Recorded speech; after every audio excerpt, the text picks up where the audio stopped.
lot of Muslims who were staying in the Indian side of border. So majority of these, Hindus, barring few of the not few but quite a few of Dalit brothers, stayed over there in Pakistan because they said that we will make the first law minister as Dalit or something. So and they did also for few days. But then so proper so so even when my family moved out, that was before partition. We had houses and shops over there in the other side of the border, in the Punjab region, Lahore and all. Ji So, ji millions and millions of Hindus moved from Pakistan to India, and quite millions and millions of Muslims moved from India to Pakistan or Bangladesh. And all the properties of Hindus in Pakistan was taken over by the government of Pakistan and was given to Muslims who were coming from India. Right. So then, या population exchange is happening. या So, people allocated, the Pakistani government allocated these properties to, Muslims which are coming from India, because they were not having houses. They were leaving their houses behind in India, houses, shops, whatever. Right.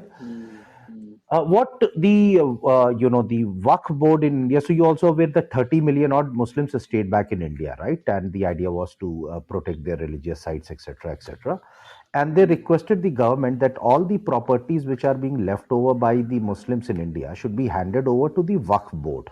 So that property should be. So your Waqf board is the is a trust created in the name of Allah to hold properties and wealth. So most of the properties which Muslims have left over while they were moving to Pakistan Pakistan were handed over to Waqf,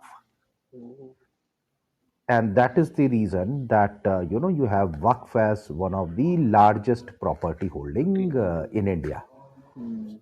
So that's a bit of history to the Waqf property. And the first legislation, I believe, was enacted in 93, giving legitimacy to their holdings. No, that was since Or beginning itself, there was, 1950s itself. There was, there was, so this was government of India deciding that all the properties of Muslims who had left for Pakistan, and if not allocated, if they don't have an identifiable relative in India, would go to Waqf. hmm, hmm, hmm. तो ऐसा भी हुआ था ना कि family में एक अच्छा ब्रदर मूव कर गया, दूसरा रुक गया, जी तो वो तो उस केस, दूसरे हाँ रुक हाँ, गया तो वो वो दूसरे, so द उसके पास सेकंड ब्रदर विल, प्रॉपर्टी थी हाँ, वही yeah. But if this is nobody stayed back and the property was free, then it was handed over to the Waqf board. Whereas in Pakistan, these kind of properties were handed over to people or Muslims who were moving in from India. Hmm, So it was not handed over to a Hindu religious trust or something like that. So Nehru did a lot of jugglery in the entire partition activity in terms of uh, you know Nehru ji को हिंदू से क्या version था? मेरे को आज तक ये चीज समझ नहीं आई है कि जितना भी नेहरू जी ने what ever Rajiv he ji, Rajiv ji, can I request you to speak in English? I mean, I know you can speak, so because we have Kim also, so it will be more informative for her if you can speak. I mean, okay, it's sure, yeah, sure, sure, yeah. sure. Please go ahead. I'll try. No, I just wanted to know. I mean, it's been I mean, having attended the rooms on Clubhouse. It's still beyond my comprehension. I'm unable to understand what was the aversion Nehru had against Hindus, because all his actions were pro-Muslims. None of his, another example, if I can give, is the Hindu Marriage Act. He wanted to bring reforms in Hindus, but not in Muslims. And as Andolanji said, that the Waqf board was handed over the property of Muslims. The Waqf board was handed over the properties of Muslims. The government did not take over, and it was not redistributed amongst Hindus.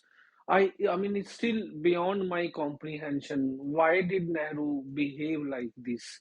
Because he was a Hindu, but still he No, was quite but Rajiv ji, aversive I don't know if towards. you remember one of his statements. He said that I am a Muslim in a Hindu body. That's Oh, one had thing. he said so? Yeah, he said it.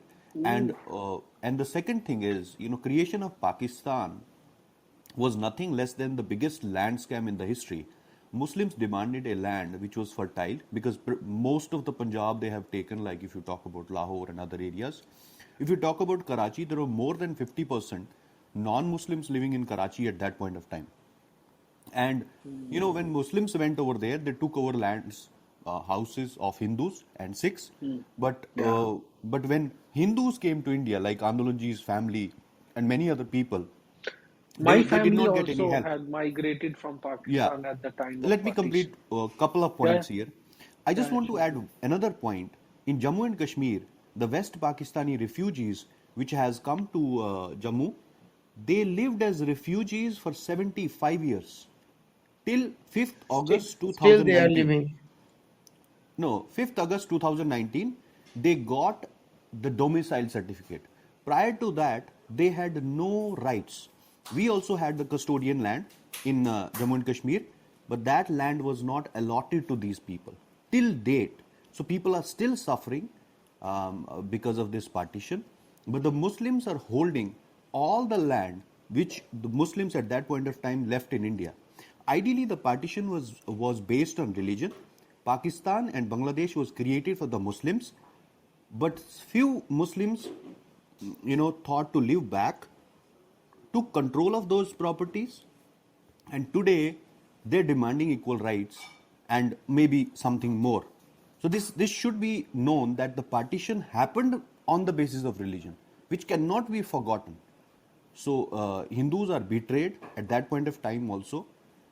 Secularism was introduced in the Indian constitution through an ordinance when India was put under an emergency by Indira Gandhi. So there are a lot of facts which you need to know about it. Yeah, please go ahead. So Nehru was, he himself said that I am a Muslim in a Hindu body. So all his policies were anti-Hindu.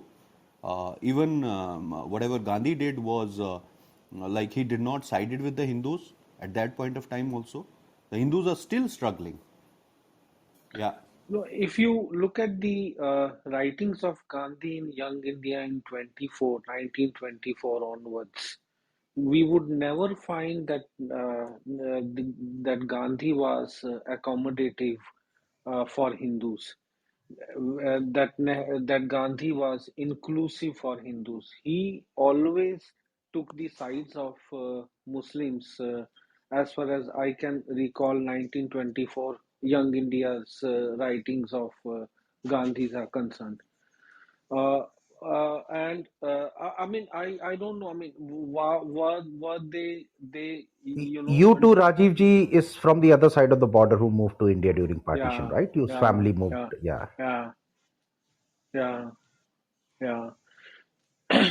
I mean, were they only looking for, the the uh, some appreciation from the international community, that they wanted to prove, both of them, Nehru and Gandhi, that they were very inclusive and they were very accommodative for the minorities and so on and so. I mean, was it the only incentive for them, or there was some other interest, the hidden interest they have to, in betraying Hindus and taking the sides of Muslims? So that's history, Rajiv ji, what that was done. But in today's age and time, where we are seeing repeatedly, you one should also be aware, and I wanted to update, about Joginder Nath Mandal, the first law minister of Pakistan. But before, let me open up the room and request all the people on the panel if they can ping in there, because we want this to be a serious discussion. And you can share the room if you feel like, and if you can ping your friends into the room for the discussion, so that people are aware that we are discussing this particular topic. People are welcome to come up, as long as you're respectable and open to a fair discussion. You're most welcome on the panel. Sorry.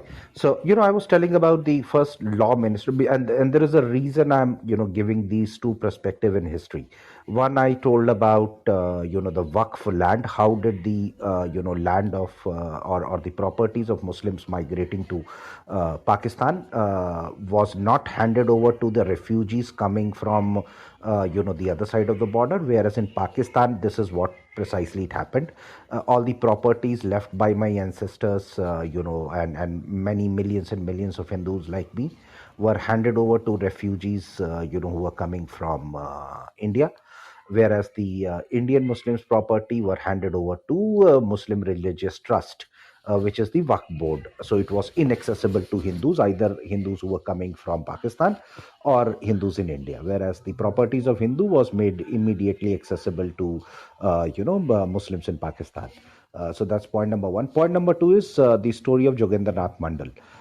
Most of the people would be aware of Dr. B.R. Ambedkar, the first law minister of India, and the head of the constituent, drafting committee of the constitution in India. Similarly, there was another Dalit leader by the name of Jogendranath Mandal. He had a bit of complex with the Dr. B.R. Ambedkar, and both of them were like, who's the taller leader of Dalits in undivided India. So when B.R. Ambedkar got the position of law minister in India, Jogendranath Mandal was promised law minister position by Muhammad Ali Jinnah, because he wanted Dalits to stay back in Pakistan. And Jogendranath Mandal was a tall leader in Pakistan. And, when they saw that Jogendranath Mandal is staying back, most of the Hindus which stayed back in Pakistan and now Bangladesh were predominantly coming from Dalit and backward, caste of Hindus. And, seeing Joginder Mandal, they said that there is somebody who would be taking care of them in Pakistan. And with that reliance, they stayed back in Pakistan. But what happened was that, in a brief period of time, Jogendranath Mandal was removed from the, or forced out of the, ministership in Pakistan. And, he was threatened with his life. He moved back to India. But in this entire process of his political ambition, he left millions and millions of our Dalit Hindu brothers and sisters captive to, Pakistan and Bangladeshi Muslims.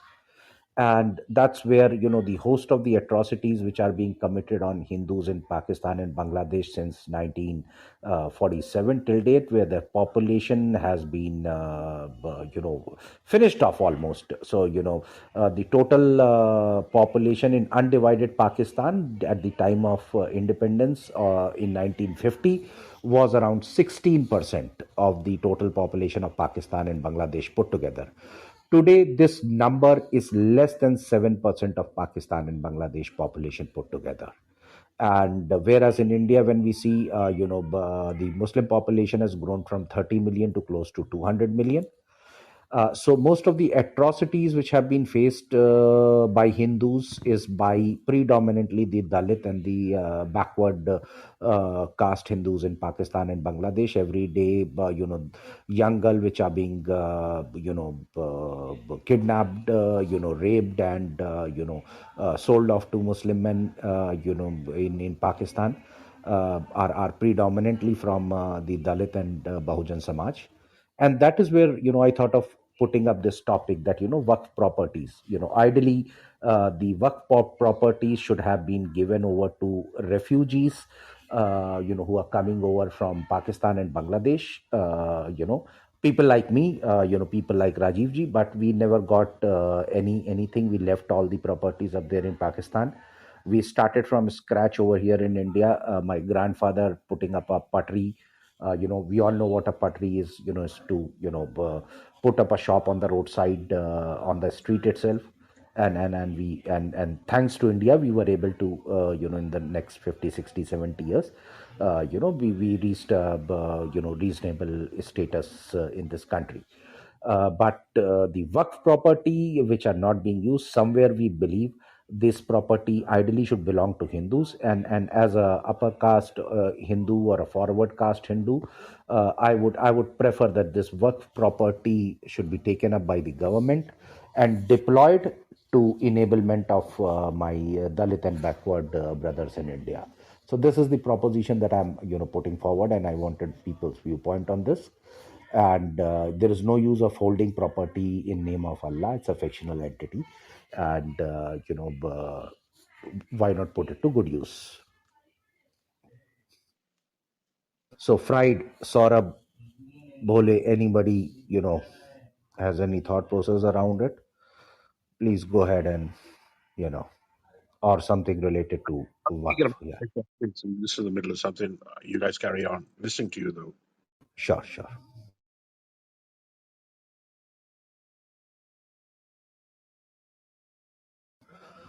So Bhole, have we spoken earlier? Uh, because have we interacted earlier? Yeah, I think I know him, Anand ji. अच्छा अच्छा अच्छा हाँ. Seen him earlier. But by and large आंदोलन जी, मेरे को तो ऐसा लगता था कि ये रिफ्यूजीज को ही मिलना चाहिए था. आई मीन जो रिफ्यूजी आए थे. बट चलो, जैसे आप कह रहे हैं कि इतनी देर से नहीं मिला है किसी को और they have already settled now, तो ठीक है. मतलब जो पुअर दलित्स हैं, अगर उनको भी मिल जाती है तो it makes sense, rather than आप एक ऑर्गेनाइजेशन बना लें और एक वो ट्रस्ट बना लें और उसको सारी ज़मीन दे दें. ये कहाँ फेयर है? जब आपने, या तो फिर हमको वो पाकिस्तान की वो सारी ज़मीनें हमको दिला दे, या तो वो ज़मीनें हमको दिला दे कि भाई जो राइट. ये तो नहीं तो हमारे साथ तो अन्याय हुआ. आपने हमारी ज़मीनें भी छीन ली और जो यहाँ पे हमको ज़मीनें मिलनी चाहिए थी वो आपने फिर से मुसलमानों को दे दी. तो ये तो भाई अन्याय है, मैं कहूँगा, और इसके खिलाफ आवाज़ तो उठनी चाहिए. अन्याय के साथ साथ, if you see, when we did the partition was done on the basis of population and percentage of the population. So the undivided India was somewhere around 4 million square kilometers, and at the time of partition, the Muslim population was 23.3%, if I'm not wrong. And the allocated land for Pakistan, Bangladesh put together is somewhere around 900 odd square miles, which is roughly on the same proportion, 22, 23, 24% of the overall land area of undivided India. So partition from a land perspective was fair. Right. What happened in that process, however, that 30 million of Pakistanis, Muslims, chose to stay back in India. If that was the case, we should have claimed a higher proportion of land from Pakistan and Bangladesh. That in case, the entire 23% of the population was not moving into 23% of the lands, and only 18% of the or 17% of the population was moving, then we should have either kept the full Punjab, with us, one of the most fertile areas, so that there was an equilibrium in, population to land ratio. So we lost out there.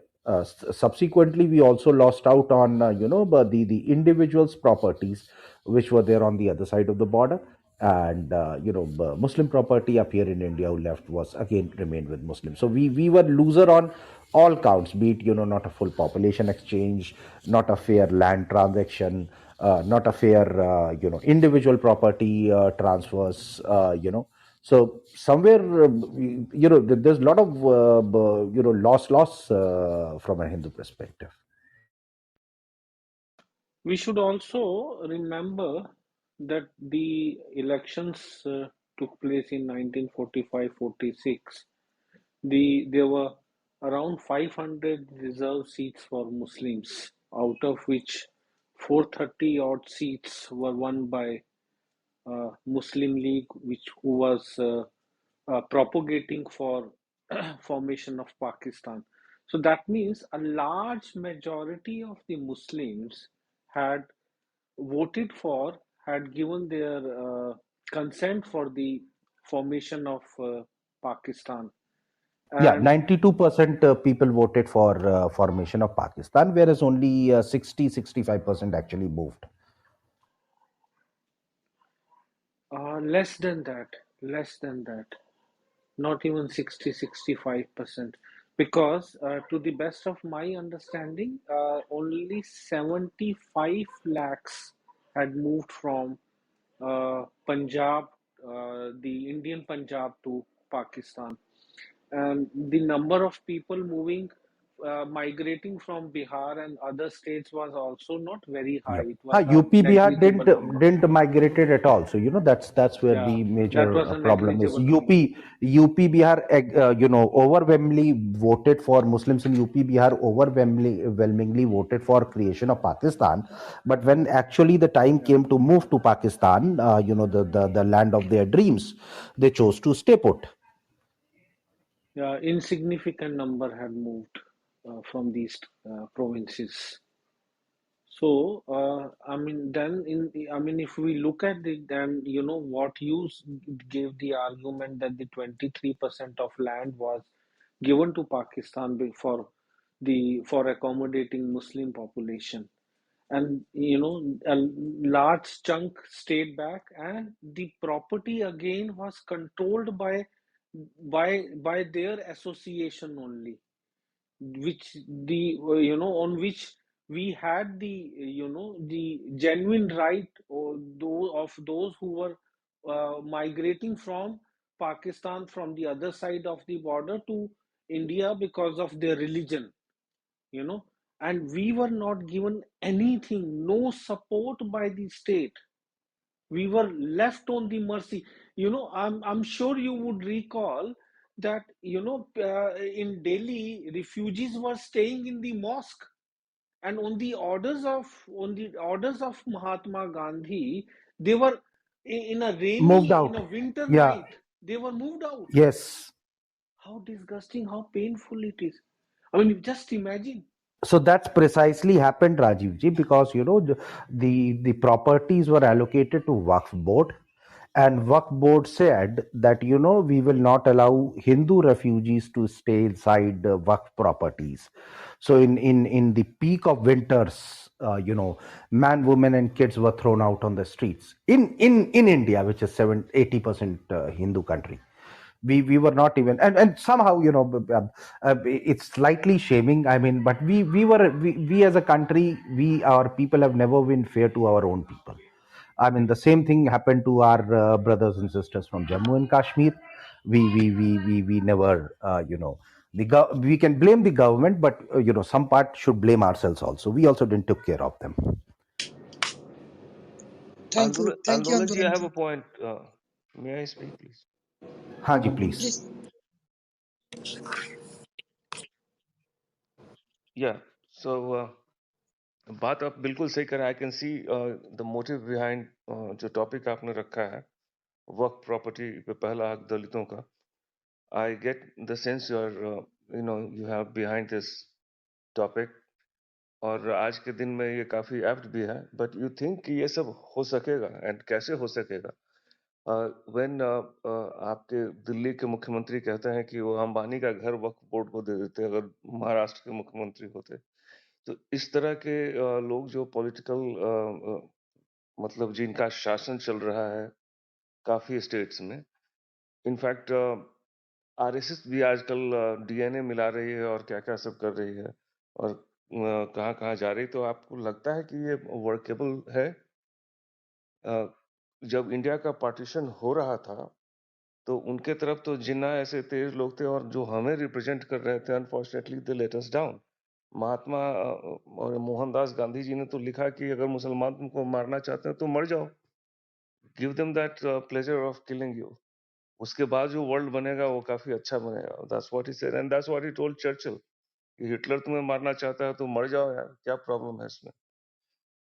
ऐसे लोग हमें represent कर रहे थे और उधर मारने वाले, डायरेक्ट एक्शन दे वाले रिप्रेजेंट कर रहे थे. तो वहीं से सारा गड़बड़ हो गया. अब कश्मीर देखिए, आज अगर कश्मीर जो भी है भारत का पार्ट है तो महाराजा हरि सिंह और सिर्फ महाराजा हरि सिंह के कारण है, और हम उनके नाम से एक डाक टिकट भी नहीं निकालते. अदरवाइज था क्या, कश्मीर का क नहीं मिलने वाला था यहाँ. So but for one man. तो हम बेसिकली फ्लॉड लोग हैं. आप बिल्कुल सही कह रहे हैं, कुछ होगा नहीं, ये सारा प्रॉब्लम हमारा है. वी आर द पीपल जो अजीब कंफ्यूज लॉट है. कभी हमें समझ भी नहीं आता कि हमारा इंटरेस्ट है कहाँ। वैसे जो आपने टॉपिक लिखा है बिल्कुल सही लिखा है और बहुत उचित भी है कि ऐसा ही होना चाहिए, क्योंकि हम तो उधर छोड़ के आए, वो तो उस पे वो मजा कर रहे हैं, और इधर वाला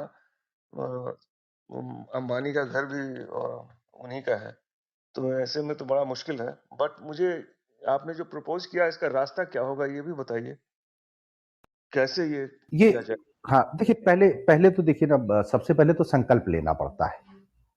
आप अगर अगर किसी भी अनुष्ठान पे निकलते हैं तो सबसे पहला कार्य होता है संकल्प लेना। तो संकल्प लीजिए, आगे सारे रास्ते खुलेंगे। एक एक इस पे बातचीत चालू करिए, इस पे डिस्कशन चालू करिए, make people aware of what has happened to us as people, and that's step 2, 3, 4 will come up. If we lose hope at stage 1 itself, then probably we will never reach anywhere. Today Jairam Ramesh has tweeted something which was very interesting. He blamed the partition on Savarkar and Jinnah, and I've updated that tweet. I made that comment on Jairam Ramesh that I was never aware of the history that Savarkar and Jinnah were the signatories to the partition agreement, and it was not Nehru who signed the partition agreement. I mean, the level of whitewashing these guys are capable of doing is out of the world. Abu ji, आप कुछ बोल रहे थे? हाँ, आंदोलन जी, जवाहरलाल नेहरू का video interview है where he has taken the credit for partition of when the course he British signed the correspondent asked him. partition. Yeah, everybody knows who No, signed the of partition. course Yeah. signed, and 5 years after signing the partition he has owned it up before a British journalist that it is not Bapu but it was me who decided on partition. It is there on YouTube. If you want, I can forward it to you. Yeah, everybody's aware, but it's only that Jairam wanted to change the history by saying it was Savarkar who signed the treaty. Savarkar has no agency to be, in this entire conversation of partition. Absolutely. I wish He he was. died with the I hope wish of he was Akhand India in his representing us heart. on the Yeah, table. I wish he was representing us on the table. And Yes. also Dr. अब्बू जी, आप Ambedkar. कुछ कह रहे थे? हाँ. Doctor Ambedkar भी, और वो दोनों। थैंक यू आंदोलन जी। आंदोलन जी, मैं एक्चुअली आपको थैंक्स बोलना चाहता था। आपने बहुत इंपॉर्टेंट पॉइंट एक हाईलाइट किया है कि हमारे अंदर मुझे कहना नहीं चाहिए, बहुत दुख होता है कहते हुए। मैं काफी बार आपसे इस बात पे झगड़ा भी हूँ कि हम एक दूसरे को, हम अपने आप को या अपने अपने लोगों को क्यों ब्लेम करते हैं। बट कहीं ना कहीं ये फैक्ट है कि हम जो हैं, हम जो हिंदू लोग हैं, जो हमारी कौम है, उसको गुलामी की इतनी आदत लग चुकी है, इतनी लग चुकी है। हम लोग अपने राइट्स के लिए लड़ना तो बहुत दूर की बात है, हम लोग कभी खड़े भी नहीं होते हैं। हम लोग ये जेन्युइन, ये जो आप जब आपने कश्मीर के इशू का बात किया, कश्मीरी पंडित की बात की, मैं बहुत थैंकफुल होता हूँ जम्मू के लोगों का।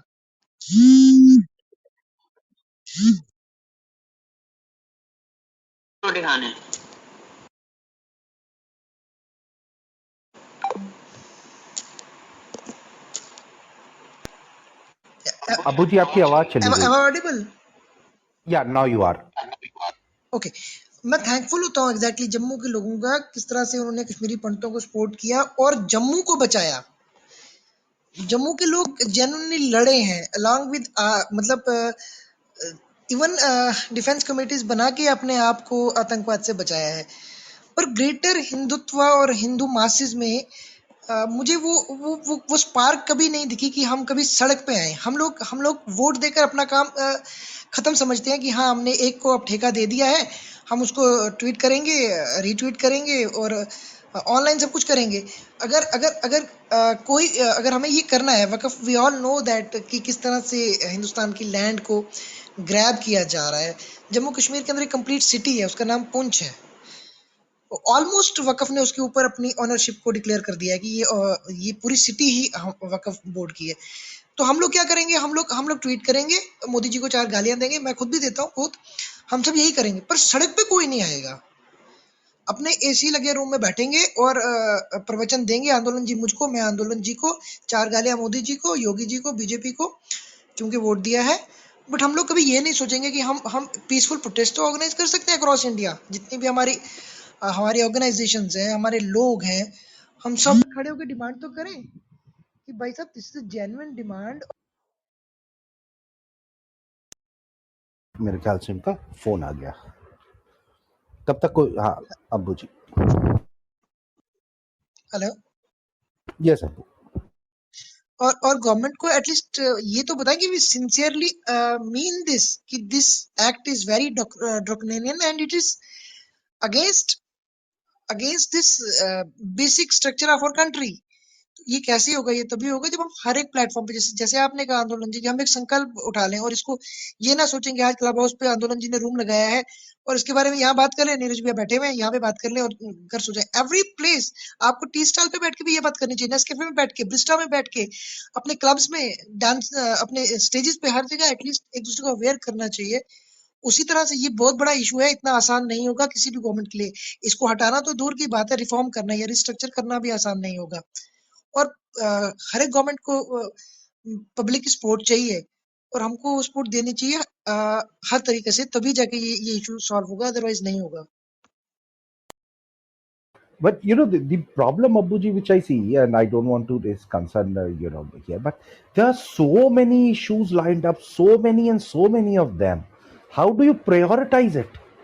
I mean, take for example, for the last 70 years in this free country, in the state of Jammu and Kashmir, 150,000 of my Valmiki brothers were not even, for 70 years, generation after generation, didn't even got a domicile certificate in our own country, in our own state of Kashmir, just because it was ruled by a Muslim church chief minister.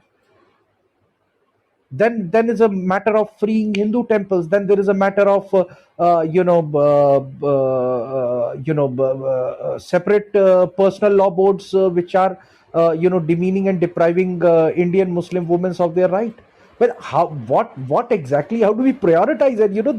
Any area you open, there is so much inherent discrimination against Hindus in our own country that there are at least 100 issues which needs to be sorted.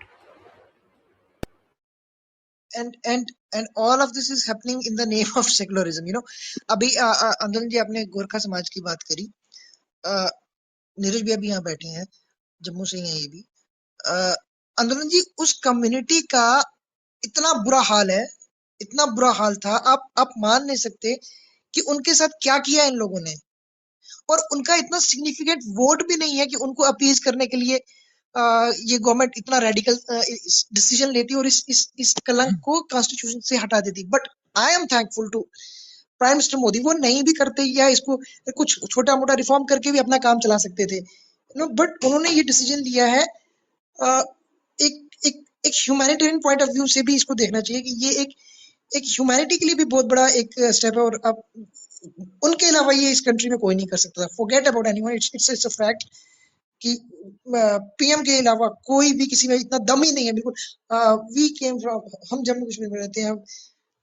You won't believe आंदोलन जी, जिस दिन तक ये article दफा नहीं किया गया था, उसको लात मार के हटाया नहीं गया था, हम यही मानते थे कि ये कभी जा ही नहीं सकता है, and Hindus of J&K new this thing कि जब तक ये आर्टिकल है वो लोग पॉलिटिकली यहाँ पे कोई बड़ी पोस्ट पे आ ही नहीं सकते, सीएम भी नहीं बन सकते हैं, बिकॉज इस आर्टिकल 370 की मदद से जब हिंदुस्तान की कॉन्स्टिट्यूशन में सेकुलर वर्ड ऐड हुआ था और बिकॉज ऑफ आर्टिकल 370 यहाँ का एक सेपरेट कॉन्स्टिट्यूशन था, जम्मू एंड कश्मीर की असेंबली ने उस वर्ड को अडॉप्ट करने से मना कर दिया था और अपने करेक्टर को मेजोरिटेरियन करेक्टर बनाए रखा था, all in the name of secularism. और जितने भी सेकुलरिज्म के ठेकेदार हैं, ये लोग किसी भी प्लेटफॉर्म पे चढ़ के बेशर्मी के साथ ये बात करते हैं, हमें उस स्टेट के मेजोरिटेरियन करेक्टर को बनाए रखना है all in the name of secularism, लोगों को दबाए रखना है all in the name of secularism. I don't understand इतनी हिपोक्रेसी, इतना वर्ड, इसको वर्ड प्ले भी नहीं कहा जा सकता, ये वर्ड पॉर्न है जो ये लोग यूज करते हैं ना, इसको वर्ड पॉर्न की तरह यूज करते हैं ये लोग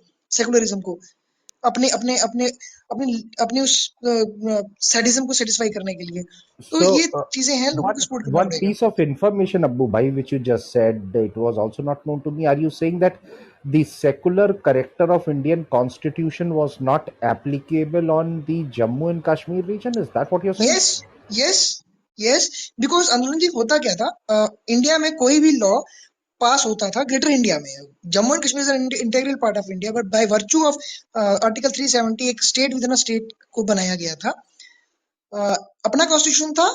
और जब हिंदुस्तान के अंदर हम सब ये जानते हैं कि ओरिजिनल प्रियम्बल में वर्ड सेकुलरिज्म नहीं था, तो जब वो वर्ड ऐड हुआ हिंदुस्तान की कॉन्स्टिट्यूशन में कोई भी वर्ड जब ऐड होता था तो जम्मू कश्मीर की जो असेंबली थी वो उसको रेटिफाई करती थी, अडॉप्ट करती थी और अपने कॉन्स्टिट्यूशन में उसको ऐड करती थी, जिसको हम रणवीर पिनल कोड या जम्मू कश्मीर का अपना कॉन्स्टिट्यूशन भी कहते थे। इन्होंने सब कुछ तो कर लिया। जब 6 साल की असेंबली करी, हिंदुस्तान की गवर्नमेंट ने जब अपनी असेंबली का टाइम बढ़ा के 6 साल कर दिया, इन्होंने अपनी असेंबली का टाइम 6 साल कर दिया। पर जो दूसरी अमेंडमेंट करी थी जिसमें सेकुलर वर्ड ऐड किया था, वो जम्मू कश्मीर की कॉन्स्टिट्यूशन में ऐड नहीं किया गया था। And I repeat it categorically again and again, Jammu Kashmir के कॉन्स्टिट्यूशन में जम्मू कश्मीर के नेताओं ने because of article, with the help of article 370, Jammu Kashmir के कॉन्स्टिट्यूशन में आर्टिकल 370 में की वजह से सेकुलर वर्ड ऐड नहीं किया था और अपने आप को एक मेजॉरिटेरियन स्टेट बनाए रखा था। Oh, holy. I came to know about this the first time. मैं भी, Very honestly, I was not आंदोलन aware. जी, छोटी छोटी छोटी छोटी छोटी चीजें ऐसी हैं जो जो मोटी मोटी चीजें, जैसे आप कह रहे हैं कि वाल्मीकियों को राइट मिल गया, वुमेन को राइट मिल गया, सिटीजनशिप है। इतना इतना ऑपरेशन जम्मू कश्मीर के अंदर इस आर्टिकल को यूज करके हुआ है, ये सदियों तक मार लगी हुई है। ये मार इतनी जल्दी ठीक नहीं होगी। ये जो मार लगी हुई है, ये जनरेशंस और जनरेशंस की भुक्त भोगी हैं और आगे भोगती रहेंगी। इतना डिसएम्पावर कर दिया गया था यहाँ की माइनॉरिटी कम्युनिटी को। माइनॉरिटी कम्युनिटी जो हिंदू, सिख, क्रिश्चियन, जैन और बुद्धिस्ट हैं। So anybody on the speaker panel was aware of this? I mean, this comes as a surprise to me. Yeah, I was Yeah, aware. of course, I was aware of this. And Okay, I was not. welcome, Mini ji. I'm seeing you after a long time. Yes, आप yes. ही बोलिए ना इस पे। Thank you. I am happy to be here. मैंने अपना alarm लगाया हुआ था कि, पर मुझे थोड़ी गलती लगी, वो 21:10 का जो टाइम दिया हुआ, military style time. So anyway, ये जो वक्फ बोर्ड का जो प्रॉपर्टीज जो पहले दलितों का हक है, यहाँ पे जम्मू कश्मीर की बात हो रही है, तो वहाँ तो बहुत ही ज़्यादा अन्याय 70 साल से उन पे हुआ। ना उनको वोटिंग अधिकार दिए गए, उनको यहाँ से ले जाया गया। मेरे ख्याल जलंधर, पंजाब से वो थे, वो लोग जलंधर वगैरह के लोग थे, और वहाँ ले जाके उनको प्रॉमिस किया गया कि आपको हम अपना पूरा आपका ध्यान रखेंगे। लेकिन जैसे ही वो वहाँ लोग वे सेटल हुए, उन लोगों के साथ ना उनको वोटिंग राइट, ना उनको वहाँ की सिटीजनशिप, वो तो ना घर के ना घाट के, ये हालत हो गई उनकी 70 साल में। और वो पर जो सेंटर की गवर्नमेंट्स थी, वो सारी ही की सारी इस पाप की जो भागीदार हैं, क्योंकि उन्होंने कुछ नहीं किया। और जो जम्मू कश्मीर में तो अपनी मर्जी की सरकारें चल रही थी, जो सहूलियत के मुताबिक अच्छा लगता है वो हमें दे दो, बाकी हम अपनी मर्जी से अपने कॉन्स्टिट्यूशन में जो डालना चाहें वो डालेंगे, नहीं डालना चाहे नहीं डालेंगे। सेकुलर वर्ड उन्होंने नहीं डाला वहाँ पे कोई, और ना ही उन्होंने अपने इनको वोटिंग राइट्स दिए। सो अब ये कहना कि वहाँ पे कोई चेंज नहीं आएगा, मैं नहीं मानती हूँ। मैं मानती हूँ कि ये चेंज आ रहा है, लेकिन ग्रेजुअली आ रहा है, बहुत धीरे धीरे आ रहा है। हर चीज़ को बदलते हुए टाइम लगेगा। लोगों को आदत पड़ी हुई है वहाँ पे उसी लाइफस्टाइल को रहने की। दलितों को जिस ढंग से वो, जिस दृष्टि से वो देखते हैं, वहाँ की जो आम पब्लिक है, वहाँ की जो मुस्लिम पब्लिक है, उनको ये एक्सेप्ट करना बड़ा आसान नहीं होगा कि अब इनको भी राइट्स मिलेंगे जो वहाँ के बाल्मीकि लोग हैं। पर जब वोट पड़ेंगे तो पहली बार वो अपना सिटीज़न होने का जो उनको आभास होगा कि हम लोग यहाँ के सिटीज़न हैं। लेकिन जब टॉकिंग अबाउट वक्फ बोर्ड, ये तो एक तरह ना पीड़ा की तरह, जैसे कांटे की तरह चुभता है जैसे भी इस बारे में बात होती है। कई बार तो मैं ज़्यादा ट्वीट भी नहीं करना चाहती, क्योंकि ये दुखती रग वाली बात है। सुनती हूँ क्या हो रहा है क्या नहीं हो रहा है। हैरानी की बात है कि माइनॉरिटी, क्योंकि सोशल मीडिया नहीं था, हम लोग न्यूज़पेपर पढ़ते थे, हम लोग इंडियन एक्सप्रेस, ट्रिब्यून, ये हमारे घर में आती थी। कभी हमें आभास ही नहीं था कि हम we are a second grade citizens. हमारे साथ क्या क्या किया है। हम चाचा नेहरू, गांधी, पता नहीं किस किस को अपना बाप और चाचा बना बना के बैठे हुए थे, और हमें पता ही नहीं कि उन्होंने हमारी जड़ों में कितना मट्ठा डाल रखा हुआ है। और मुझे मालूम है कि मेरे फादर बहुत नाराज़ रहते थे इनसे और बहुत गुस्से में रहते थे कि ही हेटेड दैम, और हमें अपने फादर के साथ नाराज़गी रहती थी कि आप गांधी का नाम सुनते हो, नेहरू का नाम सुनते हो, तो आप इतना गुस्से में क्यों आ जाते हो। तो जैसे सोशल मीडिया पे आई मैं 2016 में, जो जो बातें मेरे फादर कहते थे वो मुझे यहाँ की यंग जनरेशन से पता लगने लगी। मैं आपको सच बताऊं, अगर मुझे एल्डरली लोग वहाँ पे बताते ना यहाँ पे, तो शायद मैं कहती oh same my father's generation, you know, the same people. But it was coming from the people, young people, जो जो बच्चों की तरह थे, छोटे यंग लड़के थे, यहाँ पे लड़कियाँ थे। वो सब इन बातों को कर रहे थे जो मेरे फादर कहा करते थे इनके बारे में। सो उनसे फिर ऐसा विश्वास हुआ कि वाकई इन्होंने देश की हालत इस तरह की है। इन्होंने 50, पता नहीं 60 और समथिंग में ये जो वक्फा बोर्ड को इतने ज़्यादा अधिकार दिए, उनको प्लीज़ करने के लिए, उनको खुश करने के लिए। हैरानी की बात है कि ये किसी भी संपत्ति पे जाके अपना ये कह दें कि ये हमारी संपत्ति है, और 12 साल तक ऑब्वियसली मेरे घर में, मैं अपना घर खरीदती हूँ, मेरे पेपर्स मेरी क्लोजेट में पड़े हैं। मैं तो शायद 50 साल तक इस चीज़ को ना देखूं अगर मैंने घर ना बेचना हो। इंडिया में तो यूजुअली ऐसा ही होता है, घर खरीदा उसके बाद वो यू नो पुश्तों पुश्तों तक वो घर चलते हैं। यूएसए में यहाँ पे तो घर आदमी, कई लोग यहाँ पे ट्रांसफ़र किया, यहाँ से मूव किया, घर 10-15 साल में भी बेच देते हैं, या कोई बड़ा घर लेना, चलो जी उसके बाद इस तरह का यहाँ पे देखा मैंने। तो शायद किसी के नोटिस में आ जाए। इंडिया में तो किसी को पता ही नहीं चला कि मेरा घर मतलब वक्फा बोर्ड की प्रॉपर्टी बन चुका है, और बड़ी बेशर्मी से ये लोग उन पे दावा करके बैठे हुए हैं। पता नहीं कितने लोगों, मैं तो कहती हूँ सभी लोगों को अपने घरों के पेपर निकाल के देखने चाहिए कि मेरा घर मेरा ही है या किसी इनका तो नहीं है। पूरा का पूरा गांव, 1100 साल पुराना टेम्पल, उस पे उन्होंने दावा किया हुआ है। मेरे ख्याल में ये जिसे कहते हैं ना, ये आंख खुली उस तमिलनाडु के उस गांव से जो ये पता चला, तो ये बात आगे बनी, तो अच्छा, उससे इसमें लोगों को। मिनी मैम आपको एक बात बताऊं, आज से जी 10 साल पहले, 7-8 साल पहले तक मुझे ये पता ही नहीं था कि वक्फ बोर्ड किसी भी प्रॉपर्टी को क्लेम कर सकता है और आप कोर्ट भी नहीं जा सकते हो। You have to go to a Waqf tribunal to settle the issue. बिल्कुल, मुझे भी नहीं मालूम था। Are you aware of no this? No no, no one knew How it. did देखिए, this kind of laws get passed in our own parliament, which is what I'm surprised. 1995 Narasimha Rao.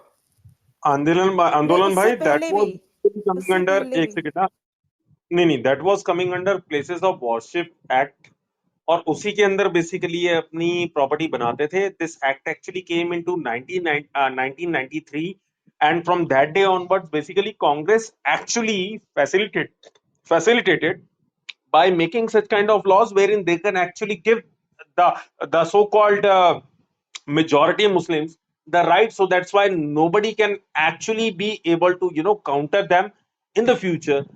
Their only wish and way, और विम्सन ma'am सी एक तरीके से कहेंगे कि वो ये था कि इनको प्रमोट ऐसे करना कि इनकी जो प्रॉपर्टी हो उस पर एक्सक्लूसिव राइट हो। समझ रहा मेरी बात को? तो एक्सक्लूसिविटी को डिफाइन करने के लिए इन्होंने जो काम किया है वो कांग्रेस के कर्म है। आप शायद मेरे ख्याल से वो बानो केस जो था जिसके चक्कर में Rajiv Gandhi was like he actually lost the government, वो भी एक तरीके से प्रोमिनेंट था। और I hope you can understand what was the basically the like basics of Congress. या ये पैरेलल गवर्नमेंट चल रही थी। वक्फा बोर्ड जो है पैरेलल गवर्नमेंट है। उनके अपने कानून होंगे, उनकी अपनी जो भी उनके रीति रिवाज जो हैं उनके मुताबिक, उनकी कुरान के मुताबिक जो भी न्याय अपने लोगों से करें। लोग इनके कोर्ट्स में जाते हैं अपनी यू नो उनको रेगुलर कोर्ट में जाएं तो जो इनका शरिया कोर्ट है वो लागू होगा, ना कि हमारा। और हम हिंदुओं के लिए और तरह के कानून बन रहे थे। सोनिया गांधी तो एक ऐसा कानून लेके आ रही थी कि हमारे जो जो लोग भजन वगैरह करते हैं, जो हमारे मतलब हिंदुओं पे सारा बोझ डालना था कि अगर कोई झगड़ा हो जाए, कोई बात हो जाए, कोई गलत हो, तो इस पे हिंदू ही रिस्पॉन्सिबल होगा क्योंकि हम लोग मेजॉरिटी में हैं। ऐसी ऐसी बातें सुन के वो तो हमें, मैं पता नहीं, जब जब से मोदी जी आए उसके बाद बहुत सारे जो स्पीकर्स हैं ना वो एक्टिव हो गए, जिनमें आर एन शर्मा हैं, एक रॉ के पुष्पेंद्र कुलश्रेष्ठ हैं, हाँ। कुलश्रेष्ठ जी, और बहुत सारे ऐसे स्पीकर्स जो हैं वो उन्होंने इनको खोल दिया, उधेड़ के रख दिया सामने, और तब हमारी आंखें खुली। मैं कहती हूँ इन लोगों का इतना योगदान है कि मतलब मैं तो कहती हूँ इनके पाँव धोने चाहिए, क्योंकि हमें तो पता ही नहीं था। एक तो यूट्यूब आ गई, एक सोशल मीडिया आ गया, लेकिन इन लोगों ने, इनको पता था कि ये क्या हो रहा है, हमें तो पता ही नहीं कि ये सब हमारे अगेंस्ट षड्यंत्र चल रहे हैं। So even just before the 2014 election, UPA government gifted 123 Luton's yes, Delhi yes. properties to Waqf board. And you know what I'm surprised is, if there was an excess property in government hand, why was it not used to uplift Dalits in North India or across India? The most people who need it the most. Why is government not supporting them and supporting Waqf board? I could understand that if this kind of properties was sold to give education to Muslim girls, I would have agreed. But why does this property need to go to Waqf board?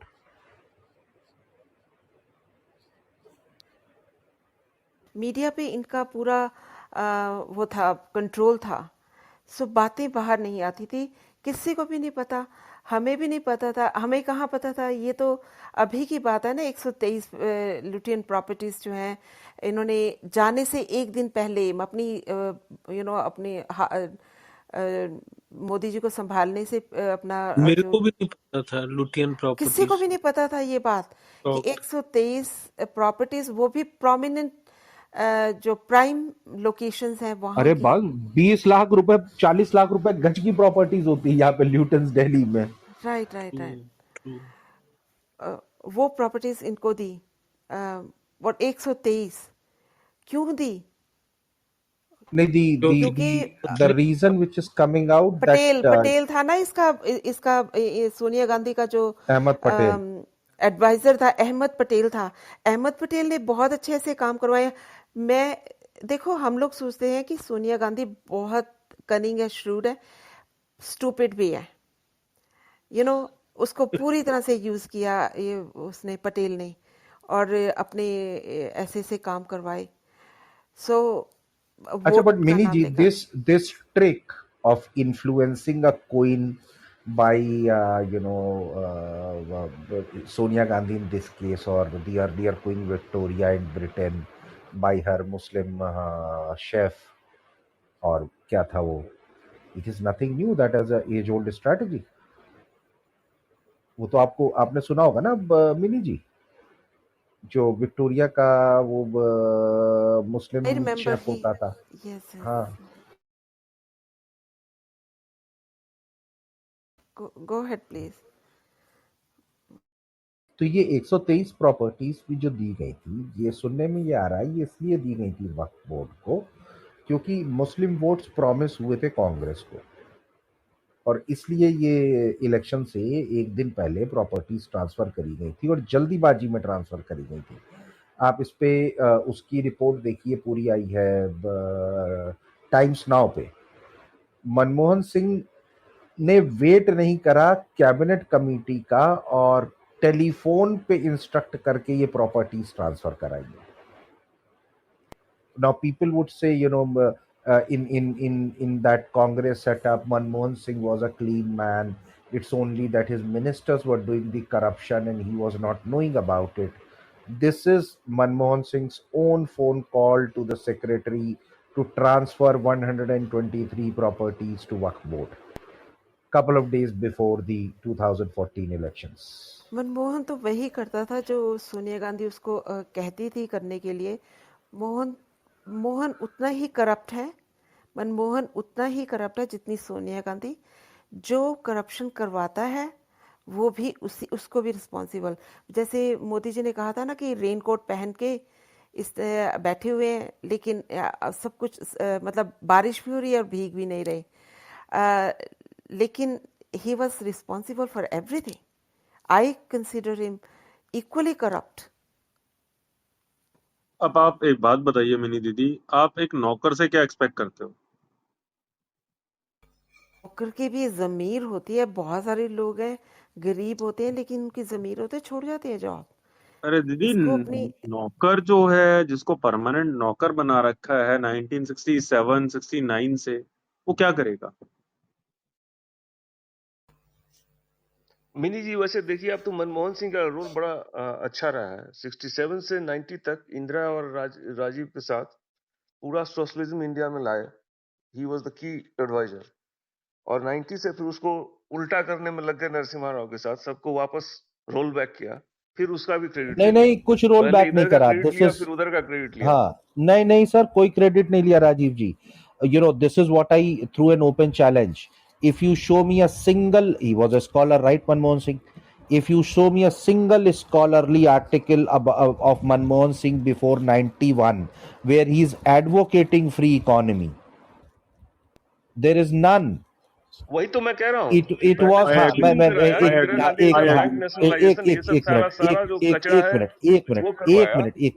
एक minute Rajiv भाई, पूरे बात खत्म हो जाने दिया करिए. ये वर्ल्ड बैंक और आईएमएफ ने दबाव के कारण 1991 की पॉलिसी आई है. ये ना नरसिम्हा राव के कारण आई है ना मनमोहन सिंह के कारण आई है. This was enforced upon them. The declassified documents of IMF and World Bank showcase that very clearly, that IMF and World Bank had told them, if you do not open your economy, we will take our hands off in giving you any further money and loans. They were forced to accept this open up of economy. It was not planned or the brilliance of a economist like Manmohan Singh. Not a single document suggests that he ever was in favor of opening up the economy. Absolutely right. But credit तो वहीं से मिल गया ना. हाँ, The name and fame वो that तो he got, हाँ white wash करने में तो because of एक्सपर्ट है ये finance minister. इकोसिस्टम. यस, हाँ, fried, you were trying to say something. Yeah, so thanks, Andolan. Good to hear this topic's being brought up. And, it's important to kind of bring this in the fore now. So I did a little bit of reading once this thing hit the news. And what's surprising about the Waqf board is they don't pay property taxes. They don't pay income taxes. They're exempt from, because it's supposed to be a charitable organization. But I don't know if you're aware of this. There's something called the Waqf Development Corporation, if you're familiar with it. Now, this was a corporation which was set up basically to develop Waqf land. Now, what I fail to understand is, why would a charitable organization want to develop lands for profit? Because that in itself basically contradicts the nature of being a charitable organization. The surprising thing is, look at the date of incorporation for this as well. This was done in December 2013.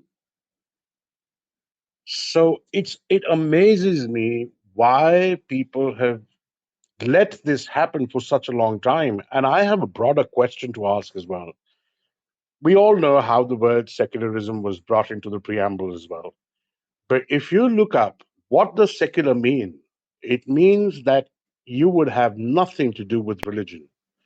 it does not mean that you can turn around and use religion as something which would give you an advantage. So and what surprises me is, why has this not been challenged constitutionally in terms of how the government has, over these so many years, propagated and funded only one section of the society, whereas the other religions don't enjoy it. So when you say that you're not going to create a disparity as far based on religious grounds, caste, or creed, you cannot today turn around and say that, we will give special laws. Look at the problem that you identified. Waqf. If you have a dispute, you have to go to the Waqf tribunal. The Indian Penal Code does not. You cannot go to the courts to turn around and do that. And what is the process of appeal? There is none whatsoever. So even if you go to, let's say, a metropolitan court within India, you have a problem, you can appeal to a higher court. You have no process of an appeal. So you have an organization which is acquiring land on its own behest with no questions asked, even if somebody wants to appeal against it. And you give them tax benefits, like you don't pay any income tax. You do not at any point of time pay any property taxes in it. And there's a development corporation for which there are government serving IS officers who are impaneled to facilitate that. So, how does one turn around? No person seeing reason. And I'm sure if this was taken to court, it would not take long for the court to turn around and decide against it. But surprisingly enough, over these past 70 years, 60 years, there's been zilch. Don't be so sure about it, Fried, that the court will turn around and call something illegal as illegal. Yeah. So I think the behavior of the courts has been a little questionable as well, right? I mean, because we know how the institutions have been kind of, infiltrated as well. But I think it's time we need to relook our constitution as well, because these are small. See, Waqf is a symptom of a much larger malaise at the moment. You have problems with how there are contradictions within the constitution and the way these bodies have been set up. And that needs to be questioned. It needs to be set in order. And I keep on saying this again and again. The one thing which will eliminate a whole lot of this nonsense is the UCC being implemented. You cannot have, special laws, special privileges being given to a set particular community, which, again, as per a lot of people's definition, they're undermining the basic society and development of the country. They look at the contribution of, Muslims to the GDP as well. It gives you a very clear answer. So I'm just saying, you want to alleviate them, you can give them the privileges, but you don't start funding them to propagate, basic undermining of the state itself. So I think, on a larger issue, the constitution needs to be revisited. There are a lot of contradictions in terms of what, a word is supposed to be really mean, and how is that being, executed as far as bodies are concerned. So, on one hand, we have Hindu temples who are being sucked dry by the governments, various state governments across India from last 70 years. And on other hand, we have had a central government starting from the independence of the country who has been giving away properties to Waqf board to support their religious agenda. Now, this a character of a secular state? क्या मैं इस पे कुछ add कर दूं? Sorry, just one sentence to add. The government, and this was again, surprisingly, imagine just a few months before the UPA went out of power, this organization was set up on 31st of December 2013, where you have serving IAS officers sitting and talking about development for profit in a charitable organization. It just doesn't add up. True. अभी बीच में कौन बोलना चाह रहा था? शुक्ला जी. जी मैं था. हाँ, बोल लीजिए. हाँ, मैं थोड़ा टाइम लूँगा, बहुत नहीं. और शायद मुझे लगता है कि इस जो स्टोरी का जो ये एस्पेक्ट है उस पर शायद बात हो भी चुकी हो, क्योंकि मैं लेट से आया। तो ये पूरी मतलब कहानी बड़ी इंटरेस्टिंग है कि जैसे 1950 के थोड़ा पहले और 1948 के बाद, मतलब 19 आफ्टर 1948 एंड बिफोर 1950, बड़ी इंटरेस्टिंग चीज़ हुई कि जब इसको मतलब I think must all of you must be knowing about Liaquat pact, Liaquat समझौता। तो उसमें इन लोगों ने बड़ा मतलब बहुत बहुत मुझे उसे ऐसे ही कहा जाना चाहिए कि बहुत खूबसूरत तरीके से दिमाग लगाया कि पहले जैसे जो मुस्लिम यहाँ से बाय चॉइस यहाँ रहे, उनकी प्रॉपर्टी तो उनकी रहेगी ही रहेगी, और जो मुस्लिम यहाँ से पाकिस्तान गए not by choice, sorry by choice, तो उनके लिए ये हुआ कि उनकी जो प्रॉपर्टी है यहाँ पर, और वो उनकी ही रहेगी, उन पर मतलब ना तो सरकार का अधिकार होगा, जबकि मतलब ये बहुत बहुत मतलब कॉन्स्टिट्यूशनल तर्क तर्क है कि जब कोई इस तरह की प्रॉपर्टी होती है तो 10-20 साल बाद वो उसको सरकार उसका अधिग्रहण कर लेती है, उसको ऑक्यूपाई कर लेती है। लेकिन उन्होंने क्लियर कहा कि भाई जो, और लियाकत समझौता में दोनों तरफ के लिए यही बात हुई कि अगर वहाँ पाकिस्तान से कोई हिंदू यहाँ आता है, मतलब भारत आता है, तो उसकी भी प्रॉपर्टी उसी की रहेगी, वो उसको 10 साल 20 साल बाद जब स्थिति सामान्य होगी तो अपने देश वापस जाकर बेच सकता है। लेकिन हुआ क्या कि यहाँ पर जो यहाँ के जो मुस्लिम थे जो पाकिस्तान गए थे, उनकी प्रॉपर्टी वैसी की वैसी पड़ी रही, और जो वहाँ हिंदुओं की प्रॉपर्टी थी आधों का मतलब प्रोसिक्यूशन कितनों का हुआ इसका तो कोई मुझे लगता है कि ऑफिशियल रिकॉर्ड ही नहीं होगा। और प्रॉपर्टी पर सरकार ने मुझे लगता है कि शायद 2 डिकेड बाद और सब पूरा अधिग्रहण कर लिया पाकिस्तान में, जो हिंदू अपनी प्रॉपर्टी छोड़ के गए थे। यहाँ टाइम के साथ क्या हुआ कि जब वक्फ एक्ट के साथ वक्फ बोर्ड बना, तो उसने जो है, क्योंकि उसमें वक्फ बोर्ड में सीधा सीधा वो अपने आप में एक इंडिपेंडेंट, उसको इंडिपेंडेंट बॉडी ही कहना चाहिए कि उसने इंडिपेंडेंट बॉडी ने जो है उसमें साफ साफ लिखा है कि अगर कोई भी संपत्ति है किसी मुस्लिम की है और बहुत समय तक उपयोग नहीं होती है, बहुत समय तक उसका कोई यूज़ नहीं होता है, या उसका कोई धार्मिक भी नहीं, मजहबी इस्तेमाल होता है, तो वो वक्फ बोर्ड की कहलाएगी। तो यहाँ पर टाइम के साथ ऐसी कोई भी ज़मीन जहाँ पर किसी मुस्लिम ने पेड़ भी लगाया हो, वो टाइम के साथ वक्फ बोर्ड की हो गई। और मतलब ये भी फिगर मतलब बहुत बड़ा सरप्राइजिंग है। फिर टाइम के साथ सॉरी जब ये थोड़ा ये अब समय आ गया बढ़ा, तो 95 में बहुत मतलब ये इस प्रोसेस की शुरुआत हुई 93 में, जब नरसिम्हा राव पीएम थे। तो मैं इनके सामने जब पूरी बहस शुरू हुई तो उन्होंने बड़ा जोड़े, एक सेक्शन 40 और सेक्शन 3 टोटल, सॉरी। तो सेक्शन 80 में अभी किसी ने कहा था कि जो इनका एक ट्रिब्यूनल होता है, तो अगर आप प्रॉपर्टी से रिलेटेड कोई भी डिस्प्यूट होगा तो आप इनके ट्रिब्यूनल में जाएंगे, उसके अलावा supreme court, municipal court, district court कहीं नहीं जा सकते। सेक्शन 3 ये कहता है कि भाई कोई भी प्रॉपर्टी अगर उस वक्फ बोर्ड को डाउट भर है कि यहाँ पर भी 100 साल 200 साल या 300 साल पहले उनका किसी न किसी तरह से कोई रिलेशन था, यहाँ पे कोई ना कोई इवन मज़ार जैसे, मतलब उसका सबसे मुझे लगता है कि जनरल एग्जाम्पल है कि अगर कोई कहीं पे मज़ार भी होती है 10-20 साल, तो उसको फिर Waqf board has the all set of powers to claim that land as Waqf board's property. तो फिर समय के साथ ये 95 में ये 3 क्लॉज जोड़े गए, उसके साथ इतने मतलब वक्फ बोर्ड एक झटके में बहुत ज़्यादा पावरफुल हो गया। और जैसे कॉन्स्टिट्यूशन ये कहता है कि लैंड का एक्सपेंशन नहीं हो सकता, मतलब आपके पास जैसे आधिकारिक रूप से आप इस देश में 49 बीघा ज़मीन रख सकते हैं, लेकिन वक्फ बोर्ड इकलौती ऐसी ऑर्गेनाइजेशन है, इंडिपेंडेंट बॉडी है, जिसके पास रेलवे और आर्मी के बाद 3rd नंबर पे पूरे देश में सबसे ज़्यादा ज़मीन है। तो और जबकि मैंने पहले ही कहा कि संविधान ये कहता है कि भाई आप मतलब आपकी ज़मीन का एक्सपेंशन, विस्तार नहीं हो सकता है।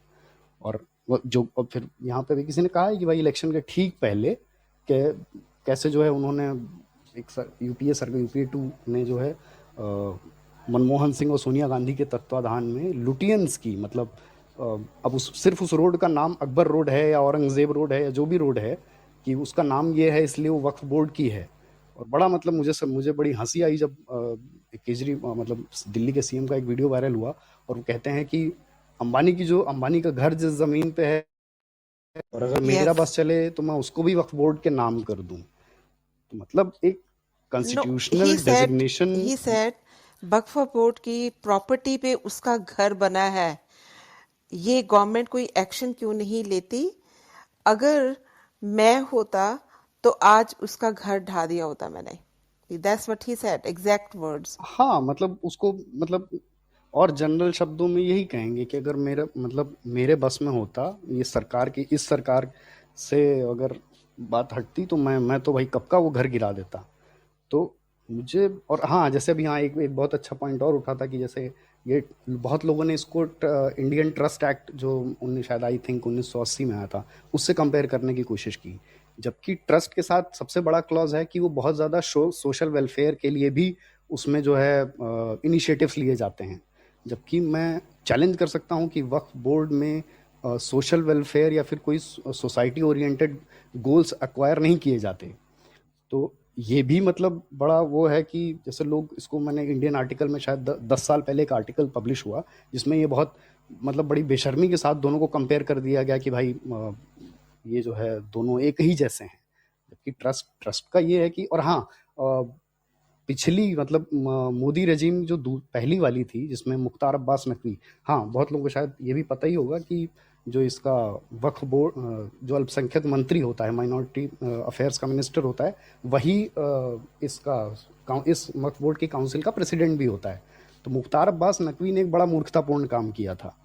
इन्होंने क्या कहा कि जैसे जो भी अगर वक्फ बोर्ड की प्रॉपर्टी पर कोई वक्फ बोर्ड की प्रॉपर्टी पर अगर कोई स्कूल अस्पताल खुलता है तो उसका खर्च भी सरकार उठाएगी।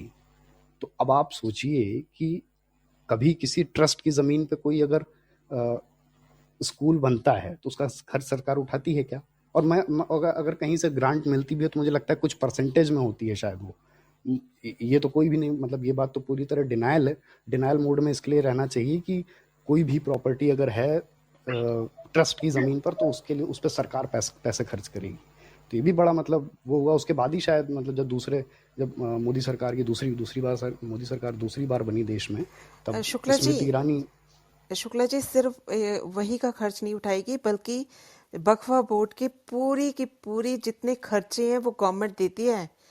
पता नहीं कितने हजार करोड़ रुपया इनका खर्चा आता है, इनकी सैलरीज और सब कुछ। और इनके वक्फ बोर्ड में कोई भी हिंदू इनका वो मेंबर नहीं बन सकता, सिर्फ मुस्लिम ही होते हैं। और हमारे हिंदू टेम्पल्स में इन्होंने बिठाए हुए हैं मुस्लिम लोग। हाँ, उसमें भी जैसे इनके जो बोर्ड हैं, वक्फ बोर्ड, वो दो तरह के हैं, एक सेंट्रल, एक स्टेट।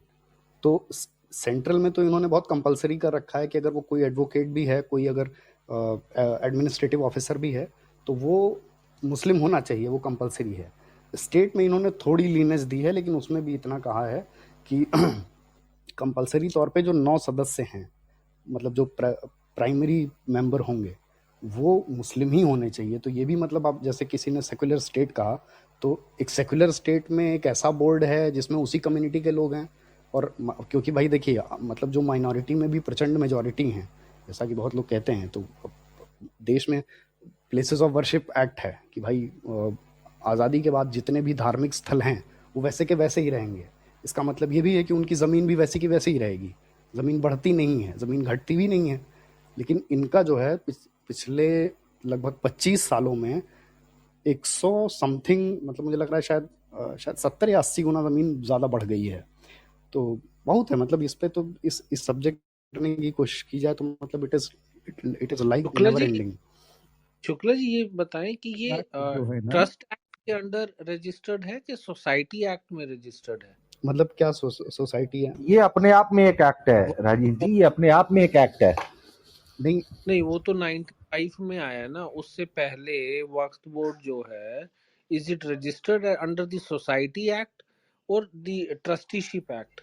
नहीं, इसमें बिल्कुल कंफ्यूज मत होइए। ये एक अपने आप में अधिनियम है, मतलब ये एक्ट ही है। अगर जैसे किसी एक्ट के सेक्शन होते हैं, जैसे इस एक्ट में सेक्शन है, भले 95 में ऐड हुए, जैसे इंडियन ट्रस्ट एक्ट एक अलग एक्ट है, वैसे ही वक्फ बोर्ड का एक अलग एक्ट है जो वक्फ बोर्ड के तहत बना है। मतलब पहले वक्फ बोर्ड फॉर्म हुआ, फिर उसके लिए एक बाकायदे एक एक्ट तैयार किया गया जिसे वक्फ बोर्ड ये और पहले सॉरी मतलब ये 95 में तो इसको जो है इसको पावरफुल बनाया गया नरसिम्हा राव की गवर्नमेंट में। 1950s का है। हाँ जी जी जी, मतलब 90 आज़ादी के शायद 98 से इसकी प्रिपरेशन शुरू हुई। जब नेहरू, स्वाभाविक सी बात है, अघोषित सरकार के प्रधानमंत्री थे, और 50-51 तक इसको पूरा स्ट्रक्चर दे दिया गया कि ये भी एक मतलब कॉन्स्टिट्यूशन का एक्ट कहलाएगा। No, the main peak to Waqf came in 2013, where there were few loopholes were fixed. Right after that, it became really powerful. 2013 Amendment Act है, तो उसमें बीजेपी भी शामिल है. बीजेपी members भी, I think they proposed few changes which made it more powerful. So let's not absolve any political parties here. All political parties are responsible for this act. तो उसको अभी निकालना पड़ेगा क्योंकि this is against the interest of the nation. तो I mean beyond political जाके हमको इसके बारे में सोचना पड़ेगा, and then make sure that government can make amendments so that it brings it far to other religious bodies like church bodies and temple bodies.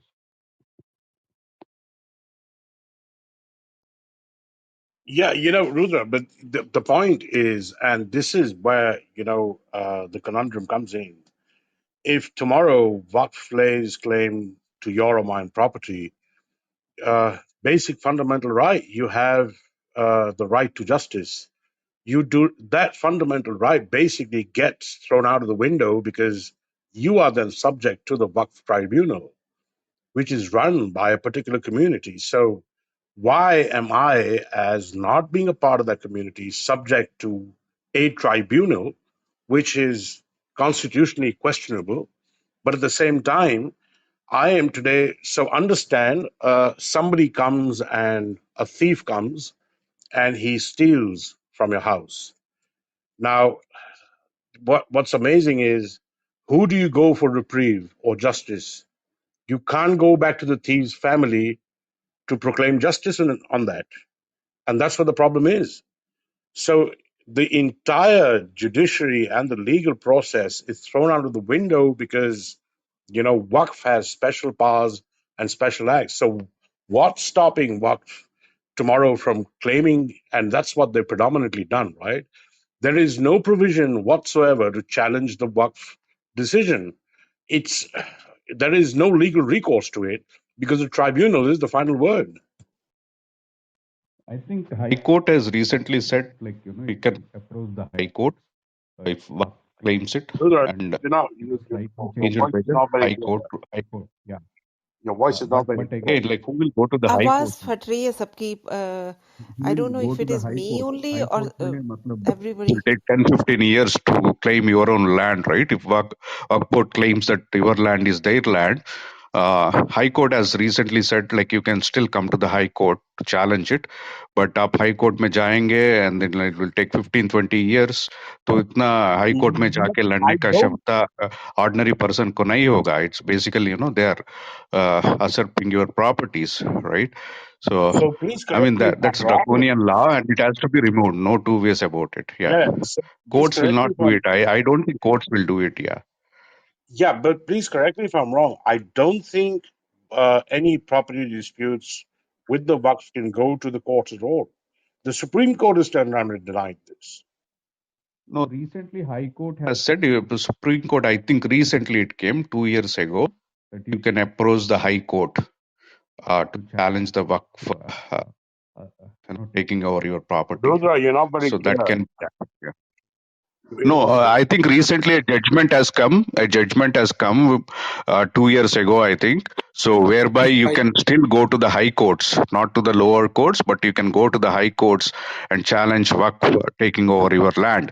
But going to the high court and fighting in the high court is not possible for ordinary people, right? So Can you it will can you it will can you post the link to the source of this, because I'm unaware of this. So you can just post it in the room chat. Which High Court judgment? Which High Court has given yeah this? yeah I'll give that information. I'll give that information. Yeah.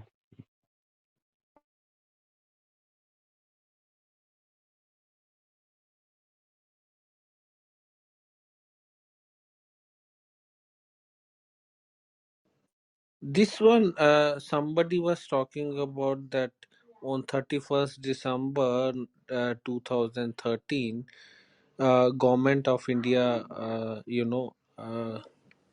allowed some IAS officer Yes, use National Waqf Development Corporation, national to work for the profit.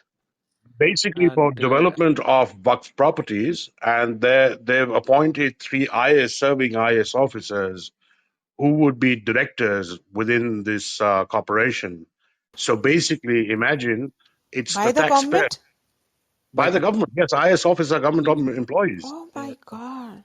So yeah. imagine today a taxpayer is paying for somebody who's going to work for development of Waqf properties. It's astounding.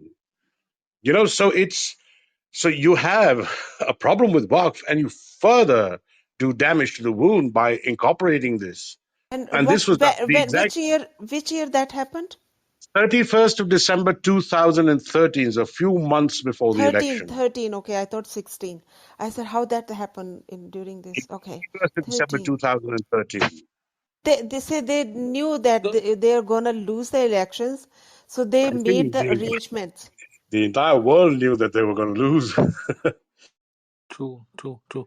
Yeah, So, can I ask one small question? Can that decision be reversed? Can that damage be controlled? Is it possible? I think Yeah. everything can be reversed because, I mean, end of the day, it's the prerogative of the government to do that. no, I think they will do it's it, the but legislation. It's the legislation enacted by the parliament, and parliament would always have the right to repeal it. No, so if I'm not mistaken, this corporation setup was not a legislation. It probably was an ordinance, if I'm not mistaken, because there would be nothing. Parliament wouldn't have been, if they would have passed this, it would become a complete news blast at that point of time. No, that's what the Andolan said, that this is an independent act. No, I'm talking about This came, no, came into existence I'm through. specifically talking about the corporation setup, not the Buck Board Act. Oh, okay, okay, okay, okay, okay. No, the unlimited power given to the Waqf board can, I think, be can this be withdrawn by the executive order, or would they require the legislative changes for that? Well, if it's an act, I think it needs legislative to. I mean, that's what logic says. Yeah, But I'm not a constitutional expert, so if somebody wants to chime in on this. I think it's the it's an ordinary legislation enacted by the parliament. So by majority, I don't even think that they would require two-third majority or the constitutional amendment for this. I think by majority vote, government can repeal this act. I mean, if they have the political willpower, I'm sure they should be able to. I mean, देखो ये पहले करेंगे जरूर, लेकिन पहले वक्फ board के जो कुकृत्य है ना उनको उजागर करेंगे अच्छी तरह से, फिर बाद में ये लोग करेंगे उस चीज को। अभी अभी पूरी तरह से जिसे कहते हैं ना कि नहीं करेंगे मिनी मैम। ये ना देखिए क्या कहते हैं, अभी तक जो भी जिस तरह से भी इन लोगों ने काम करा है ना, they have worked on only on the instruction of court decisions, specifically when it comes to any law pertaining to minorities. तो चाहे वो मतलब कोई भी हो, they have waited and weighted till the court decides whether it is Ram Mandir, whether it is triple talaq or anything. They so that globally they cannot be projected as anti-Muslims or anti-minorities. If High Court gives a decision against the Waqf board, they will immediately pack it in the bag and send it to gallows. They would not even take 2 days to do it. Yeah, the organic way, I don't think it's going to be one sweeping move which is going to just eliminate the Waqf board. I think this would probably, it's going to take some time if they're going to kind of address this. But I think it's probably going to be done on the ambit of UCC because that gives you legal justification to turn around and also dissolve they would not dissolve the Waqf board at one go. They would probably start curtailing rights for them. I mean, that's the logical way one would see this happening as well.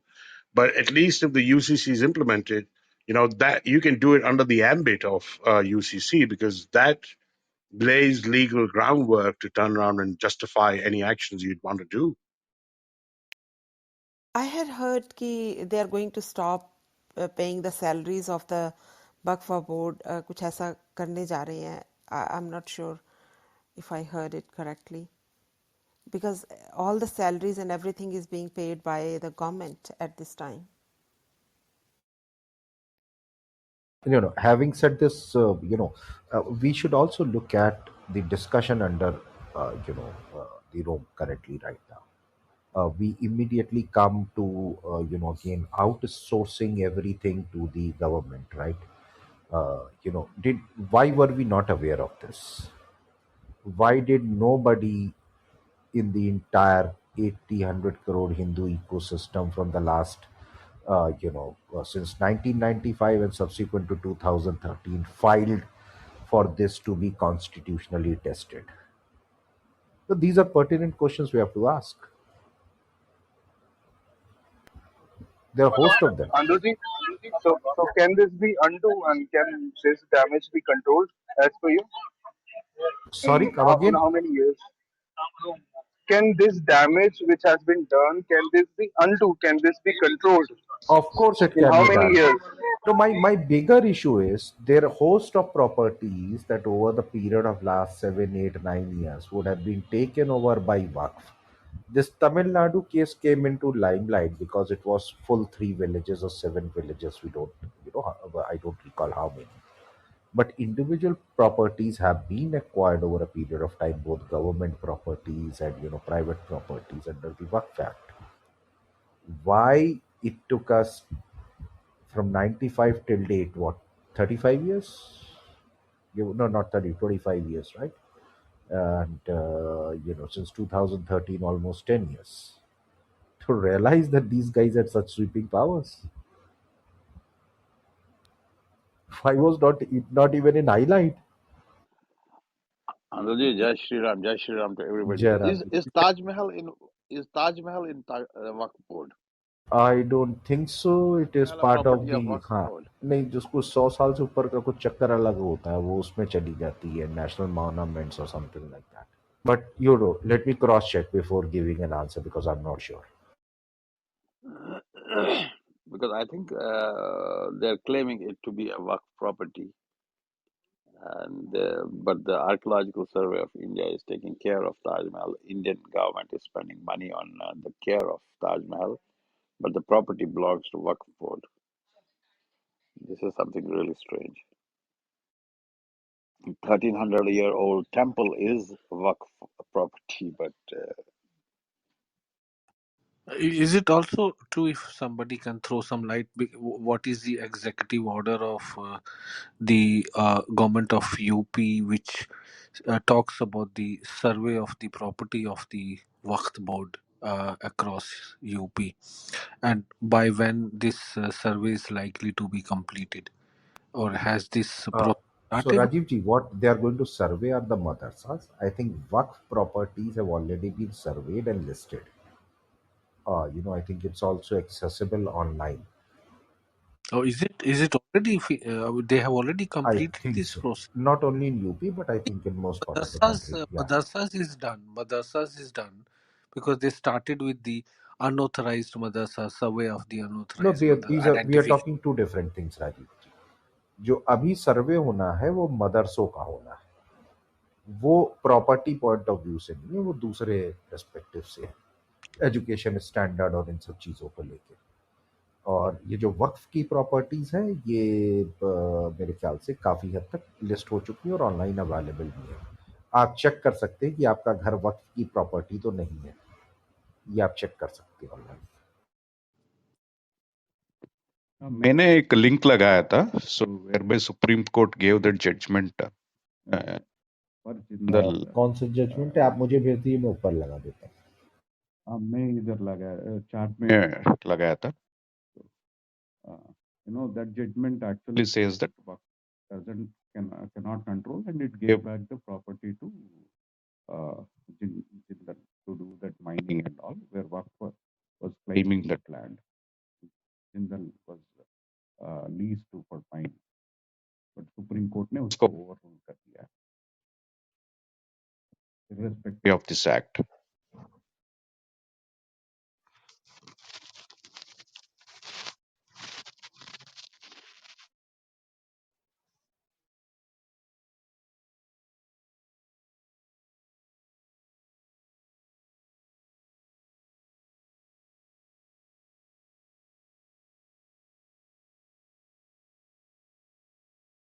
ये मैंने ऊपर लगा दिया.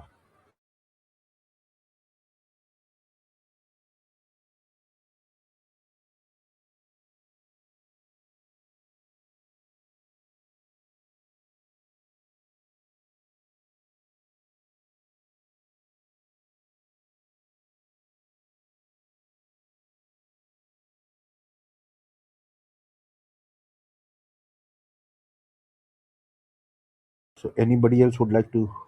आबा जी आप आए थे, summer ji, हाँ, जय श्री राम जय आंदोलन राम जी। जी. हाँ, मैं आपको एक दो cases which I came to know recently. एक तो था अमृतसर का। रिसेंटली मुझे भी पता चला कि वहाँ पर बहुत सारे लोग को शायद आइडिया नहीं होगा, Amritsar as such is Hindu majority है एक सिटी। वहाँ पर एक पूरी मार्केट है, मतलब पुराना जो अमृतसर है, अभी तो बहुत नए नए उसमें बन गया। जो पुराना वाला अमृतसर की जो मार्केट्स थी, जो पुरानी मतलब पुश्तों से हंड्रेड्स ऑफ ईयर्स से हिंदुओं की मार्केट सारी की सारी हैं। वहाँ पर ऑल ऑफ सडन कुछ एक साल पहले वो वक्फा बोर्ड की हो गई। किसी को नहीं पता वो कैसे हो गई। तो उसके लिए बहुत ज़्यादा अभी प्रॉब्लम्स चल रही हैं, like you know that is a one thing. तो मैं आपको बताना चाह रही थी, कोई कह रहा था 100 ईयर ओल्ड का नहीं था, बट वो लोग जो है मतलब जैसे इंडिया दिल्ली के अंदर है, like Khari Baoli and like Daryaganj के अंदर जो लोग हैं, जहाँ पूरे के पूरे उस साइड के लाइक नो जो इतनी पुराने पुराने 100 साल से भी पहले की जिनके पास में दुकानें हैं, it is the same thing with the जो पुराना अमृतसर के अंदर मार्केट्स हैं। तो मुझे ये पूछना था, जिनके पास में इतनी पुरानी पुरानी मार्केट्स के अंदर दुकानें हैं, वो ऑल ऑफ सडन कैसे वक्फा बोर्ड के अंदर आ गई? This is a one thing. And second thing is, पता नहीं कितने लोगों को पता होगा कि सैफ अली खान की जो सिस्टर है, वन ऑफ द सिस्टर जिसकी शादी नहीं हुई, सोहा अली खान, तो वो वक्फा बोर्ड की सेक्रेटरी है। This is on record. I mean बहुत सारे लोगों को शायद पता भी नहीं होगा कि why the entire family is like you know इतनी ज्यादा एंटी हिंदू क्यों है। This another angle. बट हाँ, क्योंकि आपने एक पॉइंट बताया था कि 100 ईयर ओल्ड शायद कुछ ऐसा था, बट वो दुकानें 100 ईयर ओल्ड ही हैं as far as I no.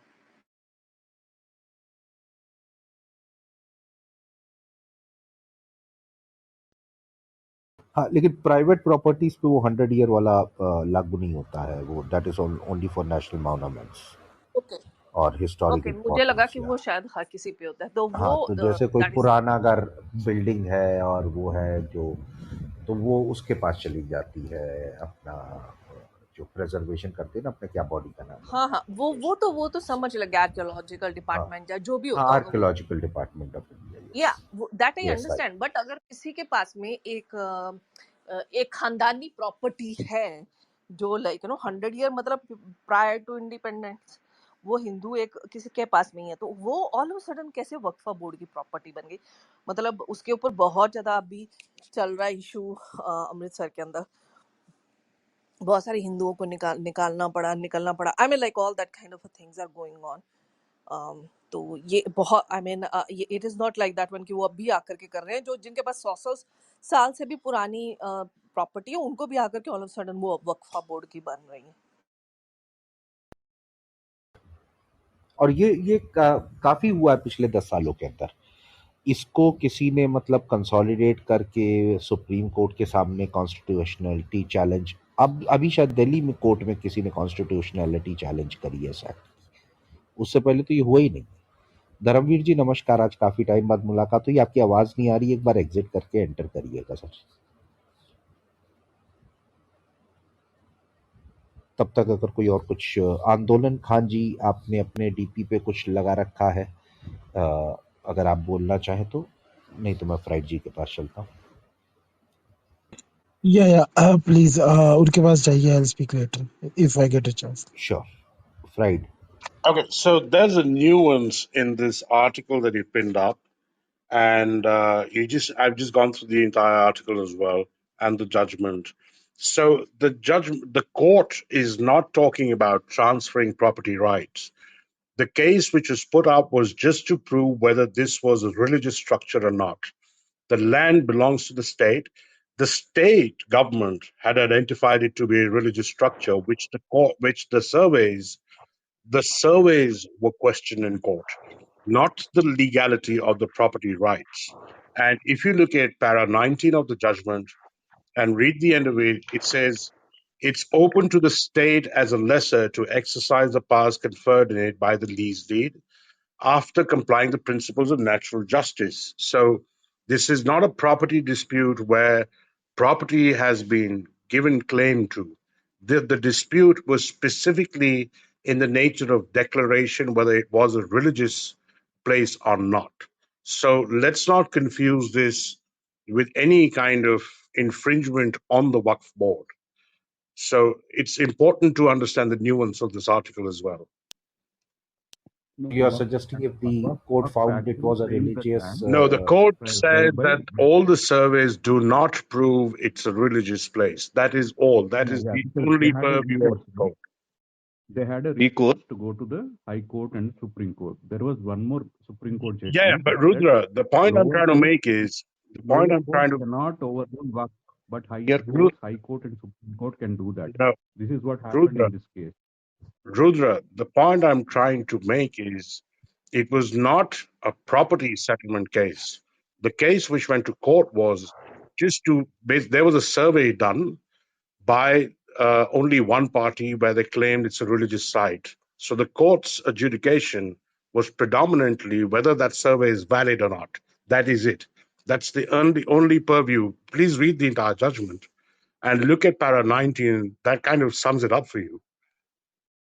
Yeah, yeah. It's actually Waqf has claimed that land, and as per the Waqf Act, land has to be given to Waqf instead of Jindal Saw Limited.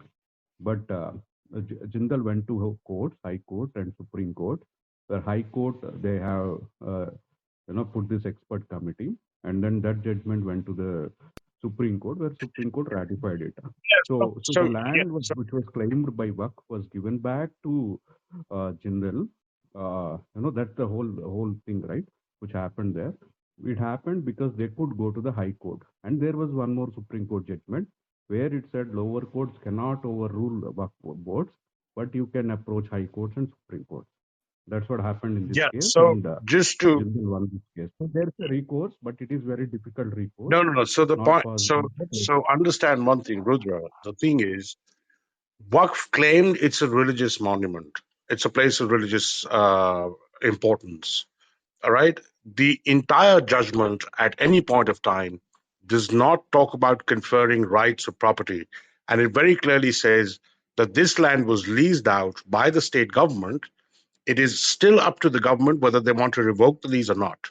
But the case in court was basically does the legitimacy of that survey hold or not, and not the property rights. Yeah, Okay. it So, basically boils to that, right? Right. आंदोलन जी नमस्कार, मेरी आवाज आ रही है क्या? जी Dharmveer They sir, अब actually आ रही है.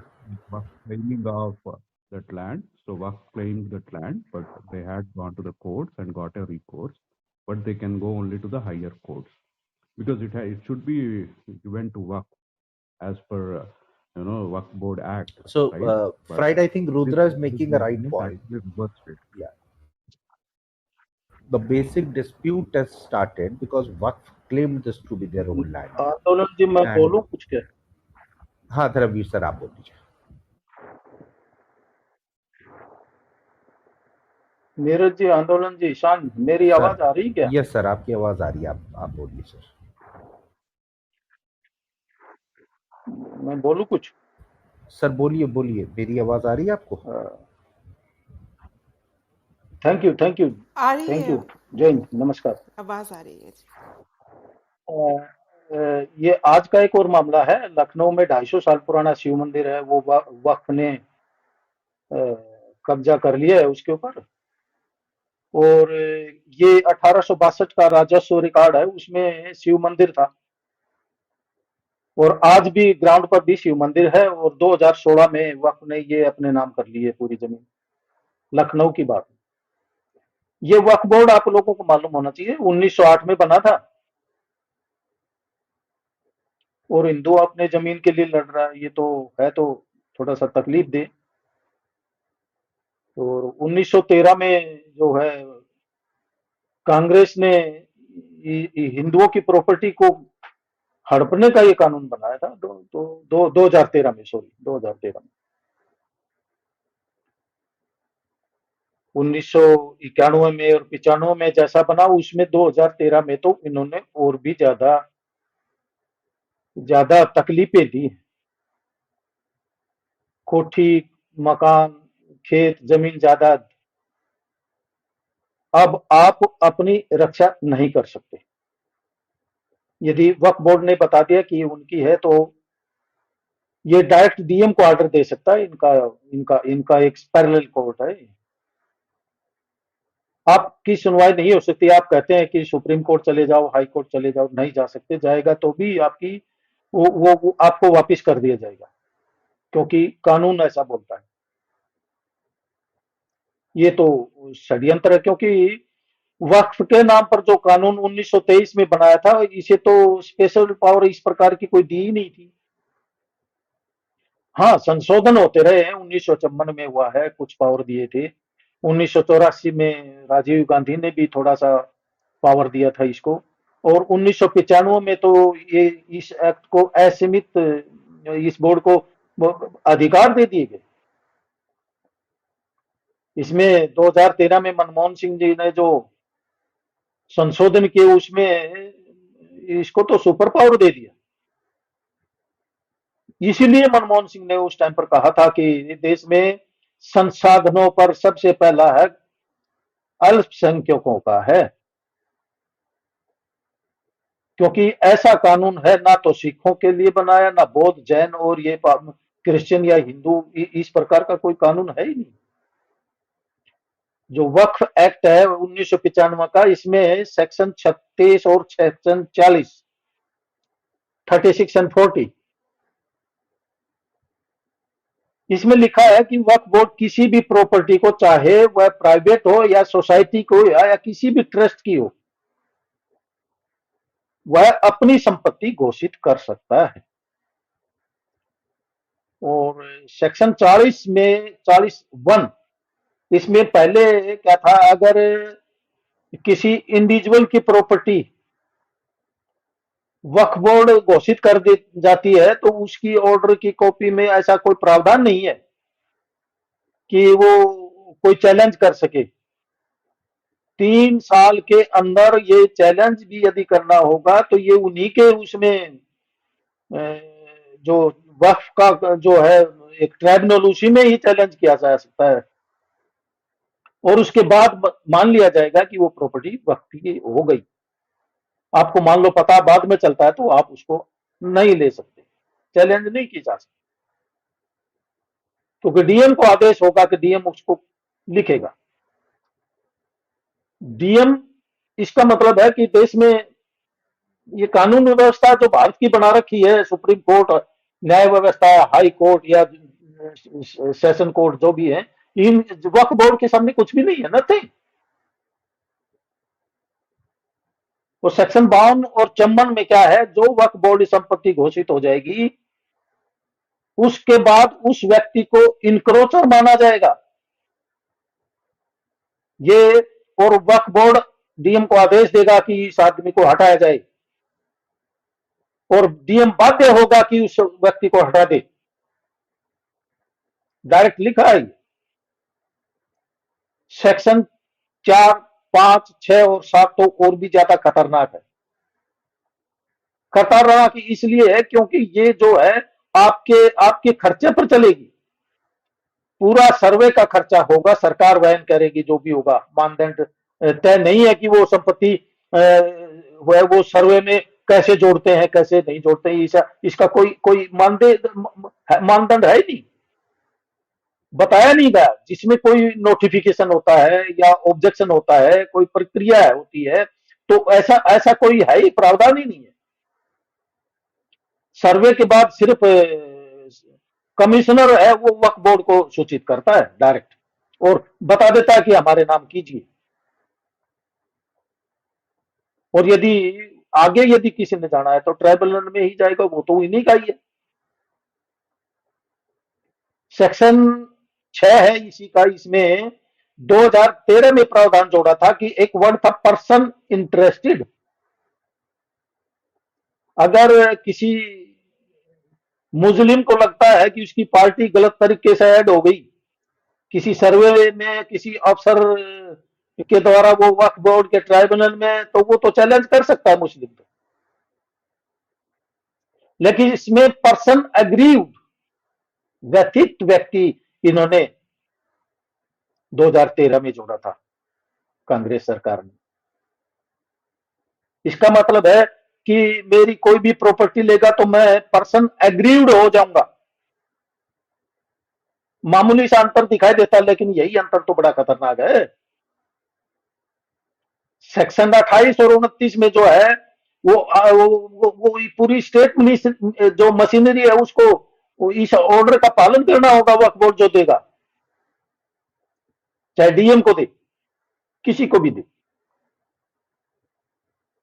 तो वक्फ बोर्ड जो का कंपोजिशन है, उसमें चेयरमैन होता है, उसमें जो भी इलेक्टोरेट होते हैं, इनके भी तो इन्हीं के व्यक्ति होते हैं। मुस्लिम एमपी होता है, एमएलए होता है, इन्हीं के द्वारा। तो बार काउंसिल के जो मेंबर होते हैं मुस्लिम ही होते हैं, वो इसमें कोई सिख, ईसाई या जैन कुछ कोई नहीं होता। और जो 35 करोड़ है, क्या वो माइनॉरिटी है? ये तो यूएनओ में भी नहीं लिखा कि 35 करोड़ है वो माइनॉरिटी है। कितना परसेंट हो गया? 5% से ऊपर तो माइनॉरिटी होता है नहीं। क्यों खेल किया जा रहा है देश के नागरिकों के साथ, बहुसंख्यकों के साथ? कौन करेगा इसको ठीक? ये तो ऐसा अधिकार तो किसी को भी नहीं दिया जाना चाहिए। ये तो निरंकुश शासन है, एक तरफा। और सेक्शन 9 में बताया वक्फ काउंसिल में कि मिनिस्ट्री इंचार्ज है वो माइनॉरिटी अफेयर्स, इसका एक्स ऑफिसर होता है वो चेयरमैन होगा, जो सरकार को एडवाइस देगा। तो एक्स ऑफिसर तो इन्हीं का होता है, नहीं पता तो। सेक्शन 85 है, वो इसमें कोई भी दीवानी जो मामला है वो दायर नहीं किया जा सकता, दावा नहीं किया जा सकता। क्यों? क्योंकि जो प्रॉपर्टी वक्फ ने आप घोषित कर दी कि ये वक्फ की प्रॉपर्टी है, तो वो सिविल कोर्ट नहीं जा सकते, सेक्शन 85 बोलता है। इसलिए जो इनका कंपोजिशन है, ये बड़ा खतरनाक है। और सेक्शन 89 में बोला जाता है जो सिविल कोर्ट जाना चाहते हैं तो आपको वक्फ बोर्ड के 2 महीने का नोटिस वक्फ बोर्ड को देना पड़ेगा पहले, 2 महीने पहले। और उसके बाद भी उन्हीं के ट्राइब्यूनल में पहले जाएंगे। उनका कोर्ट अलग है। और आपको जानकर के बड़ा ताजुब होगा कि जो पब्लिक सर्वेंट है, वो वक्फ बोर्ड के मेंबर है, वो सारे पब्लिक सर्वेंट कहला रहे हैं। तो हमारे जो मठाधीश है, शंकराचार्य हैं या पंडित पुरोहित वगैरह हैं, क्या उनको पब्लिक सर्वेंट माना जाता है? नहीं माना जाता। सेक्शन 107 है, इस पर कोई पाबंदी नहीं है। प्लेसेस ऑफ वर्शिप एक्ट जो 1991 है, इसकी तुलना किससे करें? हमारे पास ऐसा कोई अधिकार नहीं है। और आपको मालूम होना चाहिए कि ये जो प्रॉपर्टी थी बंटवारे के समय 4 लाख एकड़ के आसपास थी, और 2009 में ये लगभग 7 लाख एकड़ की प्रॉपर्टी हुई। और 2016 में जब बताया गया कि ये तो 8 लाख से ऊपर हो गई, 8 लाख एकड़। भाई सब जगह धोखा दिया है। आप लोग इस बात को समझें। तो ऐसे देश में कैसे कानून चलेगा? सीए के नाम पर जो पूरे देश को आग लगा दी जाती है, धोखा दिया जाता है, भारत भूमि को देखा दिया जाता है, बहुसंख्यक को धोखा दिया जा रहा है। आप लोग इस बात को समझिए। जो सबके लिए समान कानून नहीं हो, वो संविधान का उल्लंघन है। संविधान में लिखा है, हमारे गीता, अपने राम, लक्ष्मण और ये गणेश, इन सब की मूर्तियां लगी हैं, हमको वो पढ़ाने नहीं दिया जाता। बहुसंख्यक अपने इसमें नहीं पढ़ा सकते स्कूलों में। और ये वक्फ बोर्ड का जो एक्ट ये आया है, इसने तो देश का मतलब बंटवारा एक और करने के लिए आ गए हैं। अभी आप लोगों को चीजें मालूम भी नहीं है, हो सकता है सरकार को भी नहीं मालूम हो। पूरी स्टेट गवर्नमेंट को, सभी को ये वक्फ बोर्ड की प्रॉपर्टी को चेक करना होगा और कानून ला करके इस जो जो एक ये कानून है, इसको खत्म करना ही होगा। थैंक यू, थैंक यू आंदोलन जी, नीरज जी और शान जी, वो मुझे मिनी जी, मुझे समय दिया, आप लोगों ने धैर्य से सुना। जय हिंद, धन्यवाद। नहीं, आपने आपने बहुत वैलिड पॉइंट्स और डिटेल्ड आपने उसको कवर करा। Thank you very much for that Dharmveer ji. Samar ji, आप कुछ बोलना हाँ चाह जी रहे हैं? जी आंदोलन जी, थैंक यू वेरी मच। पहले तो थैंक्स, बहुत इम्पोर्टेंट टॉपिक आंदोलन भाई आपने चूज किया है। थैंक्स अलॉट धर्मवीर सर जी का भी थैंक्स, इन्होंने भी बहुत बढ़िया इन्फॉर्मेशन दी है। बीइंग फ्रॉम लीगल फील्ड, मैं ये कहना चाहूँगा बहुत अच्छी इन्फॉर्मेशन इन्होंने शेयर करी है, क्योंकि बहुत ज़्यादा चीज़ें हैं जो स्टडी करने वाली हैं, लेकिन हम लोगों का उन चीज़ों की तरफ ध्यान नहीं जाता। जैसे there are lot of sections जो हमें आम इंसान को नहीं पता। मैं ना थोड़ा बोलूँगा, लेकिन मैं कोशिश करूँगा कि आप सब लोग उसी संदर्भ में अपने अपने एरिया में ये चीज़ें नोट करिए। आई एम फ्रॉम पंजाब, तो मैं पंजाब के पर्सपेक्टिव में बोलूँगा। पंजाब में वक्फ बोर्ड की जो कॉन्स्टिट्यूशन है, कंपोजिशन है, वो एग्जैक्टली वैसी है जैसे सर ने पहले बोली।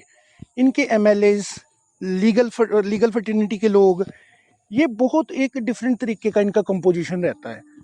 और पंजाब में इनके पास मोर देन 35,000 प्रॉपर्टीज हैं पंजाब में। आप देखिए कितनी पंजाब की डिस्ट्रिक्ट्स हैं, हर डिस्ट्रिक्ट में इनकी कितनी प्रॉपर्टीज होगी।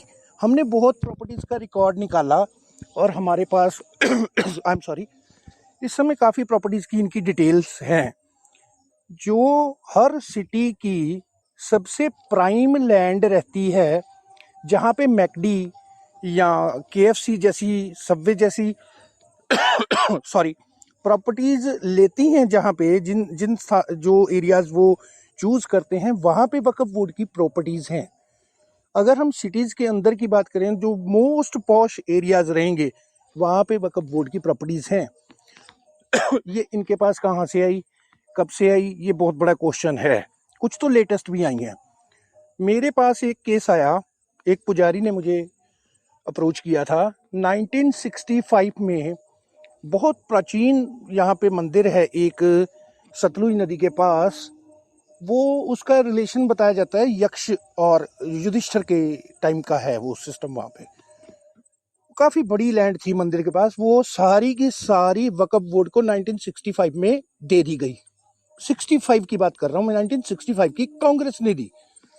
मंदिर के लोग लड़े, पुश्तें उनकी लड़ी। 2001 में जाके डिसीजन आया कोर्ट का कि इसको हाफ हाफ कर दो। आप मानोगे, उस मंदिर की लैंड को हाफ हाफ कर दिया गया। हाफ लैंड में मंदिर है और हाफ में इनका कब्रिस्तान है मंदिर के साथ। सर, मैं सब लोगों को यही कहना चाहूँगा, अपने अपने स्टेट्स में, अपने अपने एरियाज़ में थोड़ा सा ध्यान दीजिए वक्फ बोर्ड के पास कौन सी लैंड है। अगर मैंने बोला कि अकेले पंजाब में 35,000 प्रॉपर्टीज़ इनके पास हैं, तो पूरे इंडिया में कितनी होंगी? मोर देन कितनी स्टेट्स हैं यहाँ पे इंडिया में, और कितनी यूनियन टेरिटरीज हैं? कैन यू बिलीव कि more then I think so 30 के करीब या 30 से ज़्यादा इनके वक्फ बोर्ड्स हैं। ठीक है, आप सुप्रीम कोर्ट नहीं जा सकते। आंदोलन भाई, मैंने आपको ना एक आर्टिकल बैक चैनल किया था, अभी बीजेपी के उपाध्याय जी ने सुप्रीम कोर्ट में एप्लीकेशन लगाई थी। आप उसमें आंसर सुप्रीम कोर्ट का सुन के आप लोगों को हंसी आएगी कि ये लेटेस्ट है। आप आंदोलन में लगा सकते हो वो आर्टिकल, तो लगाना। हेलो जी, मैं जी वही लगा रहा हाँ हूँ। जी वो लगाना देखो पता है क्या चीज़ है इन्होंने कांग्रेस ने देखो मेरे को चाहे किसी पार्टी के साथ कनेक्ट करो या ना करो कांग्रेस ने इनके लिए इतना पक्का किला बना के वो छोड़ दिया है उसको तोड़ना बहुत मुश्किल है सर्वे होने चाहिए इनके पास कौन सी प्रॉपर्टी है इनका फ्रॉड करने का ढंग देखो मार्केट में इनका ये बोला जाता है कि वक्फ बोर्ड की प्रॉपर्टी को आप बेच नहीं सकते कहीं पे भी ये उसके अंदर इनेक्टेड है इन्हीं का बंदा मार्केट में घूमेगा वो प्रॉपर्टी को लीज करवाएगा सस्ते में बहुत सस्ते में अगर 1 करोड़ की प्रॉपर्टी है 20 लाख में 15 लाख में वो डील करवा देगा अच्छा पहले तो आम बंदा जो गुंडा टाइप भी होगा कुछ भी होगा वो प्रॉपर्टी ले लेगा बाद में ही वो केस जीत जाते हैं वो 20 लाख भी हड़प गए ये इनका ट्रेडिशन है ये हमने पंजाब में देखा है बाकी जगह भी यही होता होगा वो पैसा जाता कहाँ है ये भी एक नोटिस करने वाली चीज है कि जो इस वक्फ बोर्ड के पास पैसा है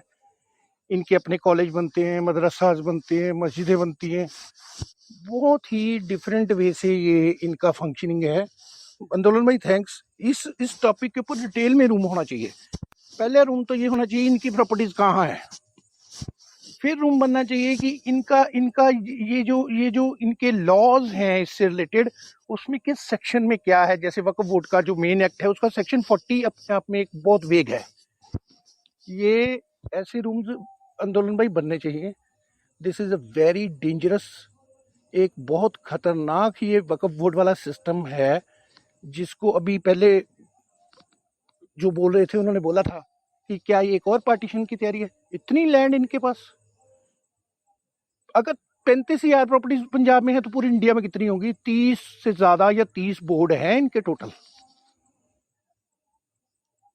थैंक यू वेरी मच अपने अपने एरिया में ध्यान दो देखिए कि कहाँ पे कैसे ये फंक्शनिंग चल रही है अगर उसके अगेंस्ट कुछ कर सकते हो तो करना चाहिए we are doing something in Punjab thank you very much thank you so much. आंदोलन जी मैं ये सिर्फ सिर्फ 15 सेकंड प्लीज सर। ये समर जी समर जी हाँ जी हाँ जी आपको हाँ मैं जी बता हाँ दूं जी कि इंडिया में जब पार्टीशन बना था 1947 में तो मुसलमानों की सबसे ज्यादा संपत्ति पंजाब हरियाणा उत्तर प्रदेश राजस्थान इन इलाकों में ज्यादा थी महाराष्ट्र में भी थी इन इलाकों में ज्यादा थी तो सबसे ज्यादा प्रभावित इलाके पंजाब और हरियाणा थे क्योंकि वहां पर हत्याएं करोड़ों में हुई थी और ये जो जमीन इधर से उधर हुई इन लोगों की यदि एक भाई इधर इंडिया में रह गया तो वो भाई की दूसरी प्रॉपर्टी भी सरकार ने नहीं हथियाई दुश्मन की प्रॉपर्टी बना करके उसको अपने पास रखना चाहिए था क्योंकि 10 लाख स्क्वायर किलोमीटर आपने यदि पाकिस्तान और बांग्लादेश को दे दिया तो 10 लाख स्क्वायर किलोमीटर अंदर जो इंडिया में रह गई उनकी उसके बराबर की जमीन दी थी वो जमीन आप लोगों ने सरकार ने खासकर सरकार ने इनसे वापिस नहीं ली इसका उदाहरण आप देख लीजिए आपका उपराष्ट्रपति अभी थोड़े दिन पहले गया है उस उपराष्ट्रपति के 2 भाई इधर रह गए और 3 भाई पाकिस्तान चले गए उन्होंने 1965 का युद्ध लड़ा था उसके एक भाई ने भारत के विरुद्ध जाकिर हुसैन की परिवार के बारे में जान लीजिए अंसारी के परिवार के बारे में जान लीजिए इनके सभी संपत्ति यहां पर ये फिर दोबारा इस संपत्ति के मालिक बने बैठे हैं भारत सरकार ने उसको इनिमी प्रॉपर्टी घोषित नहीं किया नहीं लिया अपने पास उसको इनिमी प्रॉपर्टी जो है चिन्हित करके ले लेना चाहिए था और आपको बड़ा ताजुब होगा कि पंजाब की कुल जो जमीन है उसका 50% वक्फ बोर्ड के पास है चेक कीजिए मेरे पास किसी सोशल मीडिया के थ्रू जो जो जो जो एक जर्नलिस्ट है बड़ा उसने बताया है उसका नाम मैं यहां घोषित नहीं कर सकता लेकिन यदि उसने ये बताया है कि उसने यही बातें बताई थी कि 50% से ज्यादा वो है तो ये पंजाब में आप ये मत समझिए क्योंकि सर आपका सर सॉरी सॉरी मैं आपको हर तीसरा परिवार विदेश में रहता है आप लोग अपना पूरा ध्यान नहीं दे पाए। इस चीज को आप लोगों को खुद चेक करना पड़ेगा। हाँ जी, बोलिए। सर इसके बाद एक रूम धर्मवीर जी हम लोग और बनाएंगे। Should people who are supporting Khalistan from outside, क्या उनकी प्रॉपर्टी एनिमी प्रॉपर्टी एक्ट में सरकार को जब्त कर लेनी चाहिए अगर हिंदुस्तान में है तो? इस पे भी नेक्स्ट रूम जो बनेगा वो उस पे बनेगा। एक आंदोलन मैं उसके ऊपर एक बात बोलूंगी। I have the relatives in Mohali, तो उन्होंने मुझे ये वाली बात बताई थी। आज की डेट में भी वो मुझे खुद बोल रहे थे, मैं सेक्टर का नाम नहीं बता सकती, बट हाँ, वो कहते कि हमारे यहाँ पर आधे से ज्यादा लोग वो थे जो उस टाइम पे जिनके कोई घर के लोग मारे गए थे। कुछ लोग यहाँ पर से ऑफ कोर्स जैसे हम छोड़ कर गए थे वो छोड़ करके चले गए। वो आज की डेट में भी ऑक्यूपाइड होम्स हैं। nobody has those legal papers for those homes, so I thought I bring that point. जी, एक मैं भी छोटी सी बात करना चाहूंगा। Are we already living under sharia law? जितनी डिस्कशन हुई, the laws which are biased, it seems we are already living under sharia law. Ji.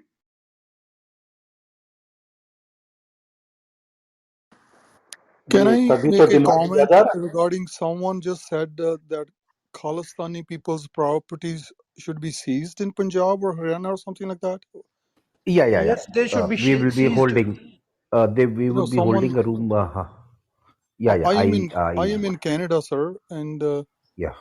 I think it's inappropriate that we are talking about a Islamic Muslim issue, and people should not be bringing Khalistan properties and property holders in that. I'm sorry to say that.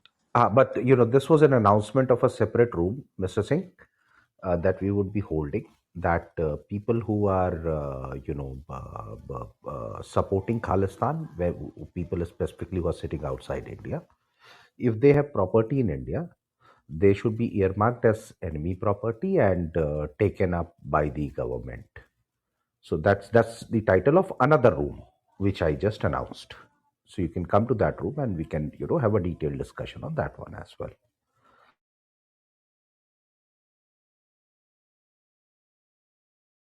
Yeah, Dharamveer ji, आप कुछ हाँ बोले. Yeah, Mr. Singh, you have to say something. No. Thank you. I just raised that point. Thank you. Yeah, Dharmveer जी आप अपनी बात खत्म कर लीजिए.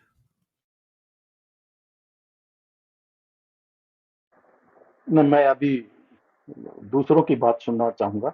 मैं यही बोलना चाह रहा था कि कुछ विदेश में जो पैसे चले गए, इनके हर तीसरा व्यक्ति तो विदेश में है। पीछे से तो इनकी प्रॉपर्टी की जो देखभाल कर रहे हैं वो या तो बिहारी है या मुस्लिम है। और सबसे हाँ बड़ी वो सर, चर्च हाँ वो जालंधर में सर बन क्या, गई। हाँ वो दूसरे रूम में हम लोग डिस्कस कर लेंगे, नहीं तो इस रूम का टॉपिक ओके नीचे आ ओके। जाएगा. हाँ, यही मैं बोल रहा था कि अभी हाँ, मेरा हो गया है, आप दूसरे की बात सुनिए please. Gaurav ji thank you. आपने कुछ शेयर नहीं थैंक यू। करा है. गौरव जी अगर आप कुछ कहना चाहें. सैन एंड एम, I think you three so have not आंदोलन जी, स्पोकन. एक बात मैं कहना चाहूँगा यहाँ पे। आपको मालूम है कि 5 अगस्त 2019 को वेस्ट पाकिस्तानी रिफ्यूजी जो जम्मू में रिफ्यूजियों की तरह पिछले 70 सालों से रह रहे थे, आज भी उनके पास ज़मीनें नहीं हैं. आज भी बड़ी मुश्किल से डोमिसाइल सर्टिफिकेट मिली है, फॉरगेट अबाउट लैंड्स. तो उन लोगों की आबादी भी कम से कम 5 लाख के आसपास है. तो क्यों ना उनको कहीं इस प्रॉपर्टी में, जो ये जम्मू कश्मीर में भी बहुत सारी प्रॉपर्टी है जिसको कस्टोडियन लैंड बोलते हैं, तो उनको अलॉट कराई जाए, अगर आपने मेरी बात सुनी हो. जी मैं गलती से बाहर हो गया था रूम के. एक बार हाँ, आप फिर से रिपीट कर दीजिए. मैं रिपीट कर देता हूँ. मैंने कहा 5 अगस्त 2019 तक कम से कम 5 लाख लोग जम्मू में रहते थे, जो 1947 से आए थे कुछ लोग, और कुछ लोग 1971 में जब वॉर हुई थी and we lost 10 villages of Chhamb. तो छम्ब के इलाके के लोग जो इधर आ गए हैं, इस तरफ आ गए हैं, उनके पास ज़मीनें नहीं हैं. They are landless people. उनकी आबादी कम से कम 5 लाख है. उनको हम वेस्ट पाकिस्तानी रिफ्यूजी बोलते हैं. तो उनके बारे में भी सोचा जा सकता है, क्योंकि जम्मू में बहुत सारी कस्टोडियन लैंड है, जिसको कस्टोडियन, कुछ तो जम्मू कश्मीर के अंदर कुछ कस्टोडियन एक्ट जैसा है, वक्फ बोर्ड के जैसा ही है, तो उस लैंड में से उनको अलॉट किया जाना चाहिए, क्योंकि हमारी ज़मीनें तो मीरपुर, बिम्बर, कोटली, वो सारा इलाका तो चला गया। तो अब वहाँ से जो हिंदू हमारे आए हैं तो उनको एटलीस्ट वो कस्टोडियन लैंड मिलनी चाहिए। नहीं, मेरा फेयर, एक इट्स ऑल क्वेश्चन बट है फेयर। हाँ, बिफोर यू स्टार्ट। मैं सुन के थोड़ा शॉक्ड हूँ, मुझे पता नहीं था कि 10 विलेजेस हमारे 1971 में चले गए। जी, मैंने और इसीलिए बोला। इन्होंने इन्होंने लिए नहीं, हम लोगों ने इनके 1 लाख सोल्जर्स जो थे वो पीओडब्ल्यू बनाए, तो इन्होंने उससे बाहर मतलब लिए नहीं वापस। जी नहीं, हमारी शेरनी इंदिरा गांधी जी ने एंड उसको हम आयरन लोग लेडी, आई हाँ, I can't believe it, irony lady, हाँ, irony lady, not iron lady, हाँ। छम्ब के गांव अनबिलीवेबल। हमने खोए। मैं आपको दो बातें और बताना चाहूंगा इसके साथ में ही। जहाँ पे ये है शारदा पीठ है, वो हमारे सैनिकों ने जीत लिया था, और और लाहौर तक हमारी आर्मी जा चुकी थी, वो भी दैट आई आपको नो। मालूम है। तो रातों रात इनको इन्फॉर्मेशन गई आर्मी वालों को। हमारे एक कमांडर थे वहां पर, किशन गंगा वैली, जिसको ये नीलम वैली बोलते हैं, उनको ऑर्डर गया, वो गिने चुने लोग थे, मोर्चा संभाले बैठे थे, उनको ऑर्डर गया कि आप अपनी ओरिजिनल पोजीशन पे वापस आ जाएं। जबकि वो वहां पर इंतजार कर रहे थे कि उनको री मिलेगी और वो शारदा पीठ हमारे पास होगा। तो आयरन लेडी जी का पीछे से आदेश आया कि आप आयरनी अपनी, लेडी जी, हाँ। हाँ, जो भी आयरन नी लेडी जो भी थी वो, तो उसका आदेश आया कि आप ओरिजिनल पोजीशन पे आ जाएं। लेकिन ओरिजिनल पोजीशन पे पाकिस्तान तो नहीं गया। पाकिस्तान ने हमारे 10 गांव, छंब इलाका जो था, वो हमने 1971 में खोया है। माय और ब्लड वहाँ इज के, boiling, I can't believe it. मैं तभी मैं सुनना भी नहीं चाहती समटाइम्स। मेरे जी जी, कुछ फौज की बातें वैसे मैं यहाँ करना मुझे लगता है बड़ी गंभीर है। मैं उस टाइम पर जो मेरे फादर आर्मी में होते थे, तो अपनी भी मैंने भी वहाँ उस इलाके में पुंछ में सर्विस की है। पुंछ में शेर पोस्ट वहाँ रहा हूँ, और पिंडी, आप लोगों ने सुना हो तो पिंडी, पिंडी में भी रहा हूँ। वहाँ राजा रानी पोस्ट है। अब एक रानी पोस्ट उनके पास है, राजा अपने पास है। अब आप अनुमान लगा लीजिए वो 71 में गई। बस इतना बता दो। Thank you. यार, कम से कम उस समय निगोसिएशन में वो शारदा पीठ और करतारपुर कॉरिडोर तो ले लेना चाहिए था इंडिया के साथ। नेगोशिएशन हाँ, ठोक बजा के लेते, तो था ही, मतलब हाथ में था, हाँ।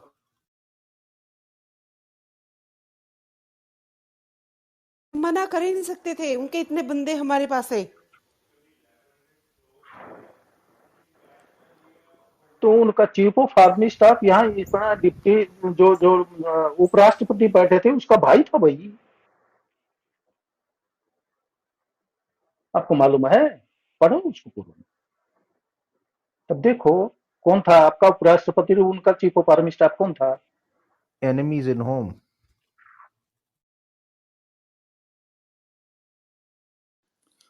You know, when I hear things like that, it really bothers me that we were all the way in, someone said close to the Hor, and then we moved back all the way to line of control. Like, I mean, it's sad that we sacrifice so much, and then our politicians bring us back. And I don't know what kind of politics at international level it is, but I don't know. Sorry to hear that. we gave them Lahore, we gave them Sharda Peeth, and we gave them our own land, the 10 villages of Chamb. I know some of my friends are from there and they were living like refugees. Those who were living like refugees in Punjab and other areas, they are happy. But those who were living like refugees in Jammu and Kashmir, they stayed like refugees till 5th August 2019. That's why we call 5th August 2019 as a Liberation Day. Another thing is Unbelievable. uh, Unbelievable. uh, It's just but I see this Waqf board का जो भी इन्होंने बनाया, listening after listening, everybody analyzing it, it looks like ये एक पूरा pre plan है पूरे के पूरे इंडिया को एक इस्लामिक नेशन बनाने का. I mean, like the way Waqf board go and claim any damn thing. अब इंडिया के अंदर किसी भी घर, किसी भी मंदिर, किसी भी गुरुद्वारे, if they have like claimed a मंदिर, they can claim tomorrow गुरुद्वारे also. I mean, because some of the Khalistanis has set मुझे up तो अब for. ये चिंता हो रही है कि जो नया पार्लियामेंट बनाया है कहीं उस पे वक्फ बोर्ड क्लेम ना कर दे. Exactly. I mean, like they can go claim any damn thing. ऐसा सा है तो like ये तो like ये तो ऐसा सा होता है प्लेट में रख करके किसी को इस्लामिक नेशन बनाने के लिए बोल दिया गया. और अगर इसके ऊपर कल को लॉ बनाएगा तो like पूरे के पूरे इंटरनेशनल कम्युनिटी उनका रंडी रोना स्टार्ट हो जाएगा. बहुत डिप्रेसिंग हो रहा है रूम, बिकॉज 71 में हमने 10 विलेजेस दे दिए. आज ये पता चल के भी बहुत तकलीफ हो रही है. पर अब क्या करना है इसका? वक्फ बोर्ड का सोल्यूशन क्या है? इनके पास इतनी प्रॉपर्टीज हैं, इसके लिए वक्फ क्या बोर्ड कर... से तो प्रॉपर्टीज, हाँ, वक्फ बोर्ड से प्रॉपर्टीज जो इन लोगों ने क्लेम करी हैं, क्या कहते हैं, वो वापस लेके जो दूसरों के रिलीजियस स्ट्रक्चर्स थे जिनके ऊपर मस्जिदें मज़ार वगैरह बनाई गई हैं वो वापस करी जाए. जो एक्सेस लैंड है वो दलितों को, या जैसे पंजाब हो गया वहाँ पे मजहबी सिखों को, जो अंडर जो अनएम्पावर्ड लोग हैं उनको डिस्ट्रीब्यूट करी जाए जिससे थोड़ा एम्पावरमेंट आए देश के गरीब लोगों में. और क्या कहते हैं, इसको डिसबैंडन करना चाहिए. आई मीन रिलीजियस प्लेसेस अगर उनकी हैं जेन्युइन तो आप चलाइए, आप अपना रिलीजन प्रैक्टिस करिए, फॉलो करिए, बट आप प्रॉपर्टी डीलर ना बन जाए, और जो कि वो बन गए हैं over a period of time. आंदोलन जी Yeah, एक and और add एक to it. आज okay Sorry, go ahead. Yeah, okay, I'll just add quickly. So there is one more thing, like, in these government lands, what they're doing, they're just going and making somebody's cover, जो भी बोलो आप उसको, मज़ार वगैरह green चादर चढ़ा के. That is another way to encroach very prominent places, and this I have seen happening in front of my eyes in Jammu itself, in front, and they are doing it in front of prominent temples because they know that a lot of Hindu devotees go there. और बहुत सारे हिंदुओं को बीमारी होती है मज़ारों पे माथा फोड़ने की. तो वो एक नया तरीका है. एक तो आपके बीच में मतलब मंदिर के सामने वो बना देने का, और दूसरा एनक्रोच करते हैं ये गवर्नमेंट लैंड को, या कोई कॉर्नर पे कुछ पड़ा है या कहीं पे भी कुछ पड़ा है. That is another way to encroach land. तो दैट शुड ऑल्सो स्टॉप कि ये नई नई चीजें कैसे बना सकते हैं. I mean we need to be vigilant and should not allow them to do this. Like last year, I was talking to someone. They live in this area called Dub Valley, which is in Punjab and Haryana. Like half of the city is in Punjab, and half of the city is in Haryana, Dub Valley. And there is a Shamshan Ghat, which in older days, like before 1947, was a Muslim place. And then after 1947, people started living there. They cleaned it up, whatever, right? And now this person who was originally from there, but he's in Canada, from Dub Valley. Yeah, a couple of years ago, more than a couple of years ago, he was there, and that issue came up in Haryana that someone wants that area with some land, Shamshan Ghat, where people's houses are built or something like that. So it's and Rajpur or something. The situation came up. That was in the media in a Rajpura that there's a masjid and Hindu and yes. Rajpura, huh? Yes, I yes. tweeted that, and You tweeted, okay. I tweeted that. But imagine no one responded, no one raised the question. We tagged media people and everybody because there was a this video had the police and the Hindu there was a spat going on between two of them, and the police was actually quiet and saying, "आप तुसी इत्थों चले जाओ, तुसी इत्थों चले जाओ, you go from here." Yeah, what they were not allowing one of that reporter to go on the site and take a picture. What they are doing is, there was a Hindu temple and then there is a mosque where Rohingyas are settled. So they are demolishing the temple and giving that land to the mosque. Or no one is raising the question. Some people said, some of their people actually जो fact checkers वगैरह बन बन के आए आप लोगों के आपकी पार्टी के, वो कहते कि this is a wrong blah blah वो you know, and I said no, I want the media and other people. I won't delete it unless you, the media person or somebody, take note of it, and then they do the fact check on the national media, and then I think I had about more than 13,000-14,000 likes and RTs, lot of RTs on that, but maybe 10,000 RTs. But no one was speaking up and no one answered that tweet. So many media channels, and the AAP has bought all these channels and no one is speaking up. It's very clear the Hindus are saying, why are you demolishing a temple? And the police is saying, तुसी इत्थों चले जाओ बस मैं, and the media person, one of the local media person कोई होगा या I don't know if he was a media or, but he was saying, let me go there, and he was saying, no, we won't let you go there. So वो चीज़ अभी तक भी resolve नहीं हुई. It has happened in Punjab and it's gonna happen more. मैं इसके ऊपर mini जी आपको एक बात बताना चाहती हूँ, स्पेशली इसके ऊपर overall past you can say 2017 से लेकर के अब तक, स्पेशली इन दैट सिटी, क्या हुआ कि we have like lot of relatives living over there, और ये उनकी बात उन्होंने they said it there, and they are living there from past in that city from past 50-60 years.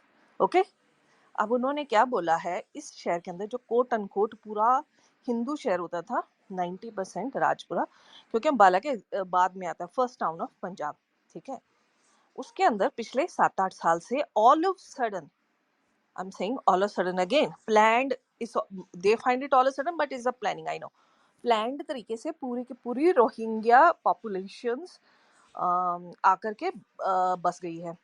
अगर आप चंडीगढ़ से लेके पटियाला तक जाते हो, टेक दैट रोड, एक सीधी रोड जाती है, because we lived in Chandigarh and I was there. Chandigarh से पटियाला जाओ आप, जितने भी शहर आएंगे बीच में, आज से 7-8 साल पहले आपको कोई मुसलमान नहीं दिखाएगा. आज की डेट में सड़क के दोनों तरफ जीरकपुर से लेकर के जितने भी राजपुरा, जितने भी शहर आते हैं, आपको इतने मुसलमान, क्योंकि वहां पर भीड़ भड़का होता है सड़कों के आसपास, आपको टोपी वाले दिख जाएंगे, which shocked me. Not only that one, Chandigarh से जब आप पटियाला की तरफ जाओगे, all of sudden again I am saying it again, I find it all of sudden because इतने सारे ये क्या बनाते, कब्रिस्तान तो नहीं बनाते, क्या बनाते, ये दरगाह दुर्गा टाइप से, it's popped up. What I've heard about it is आप behind this one, जो आप है उसने पूरे के पूरे ला करके सारे के सारे रोहिंग्यास को वहां पर बसाया है. Now another thing, this is an out of the context from this field.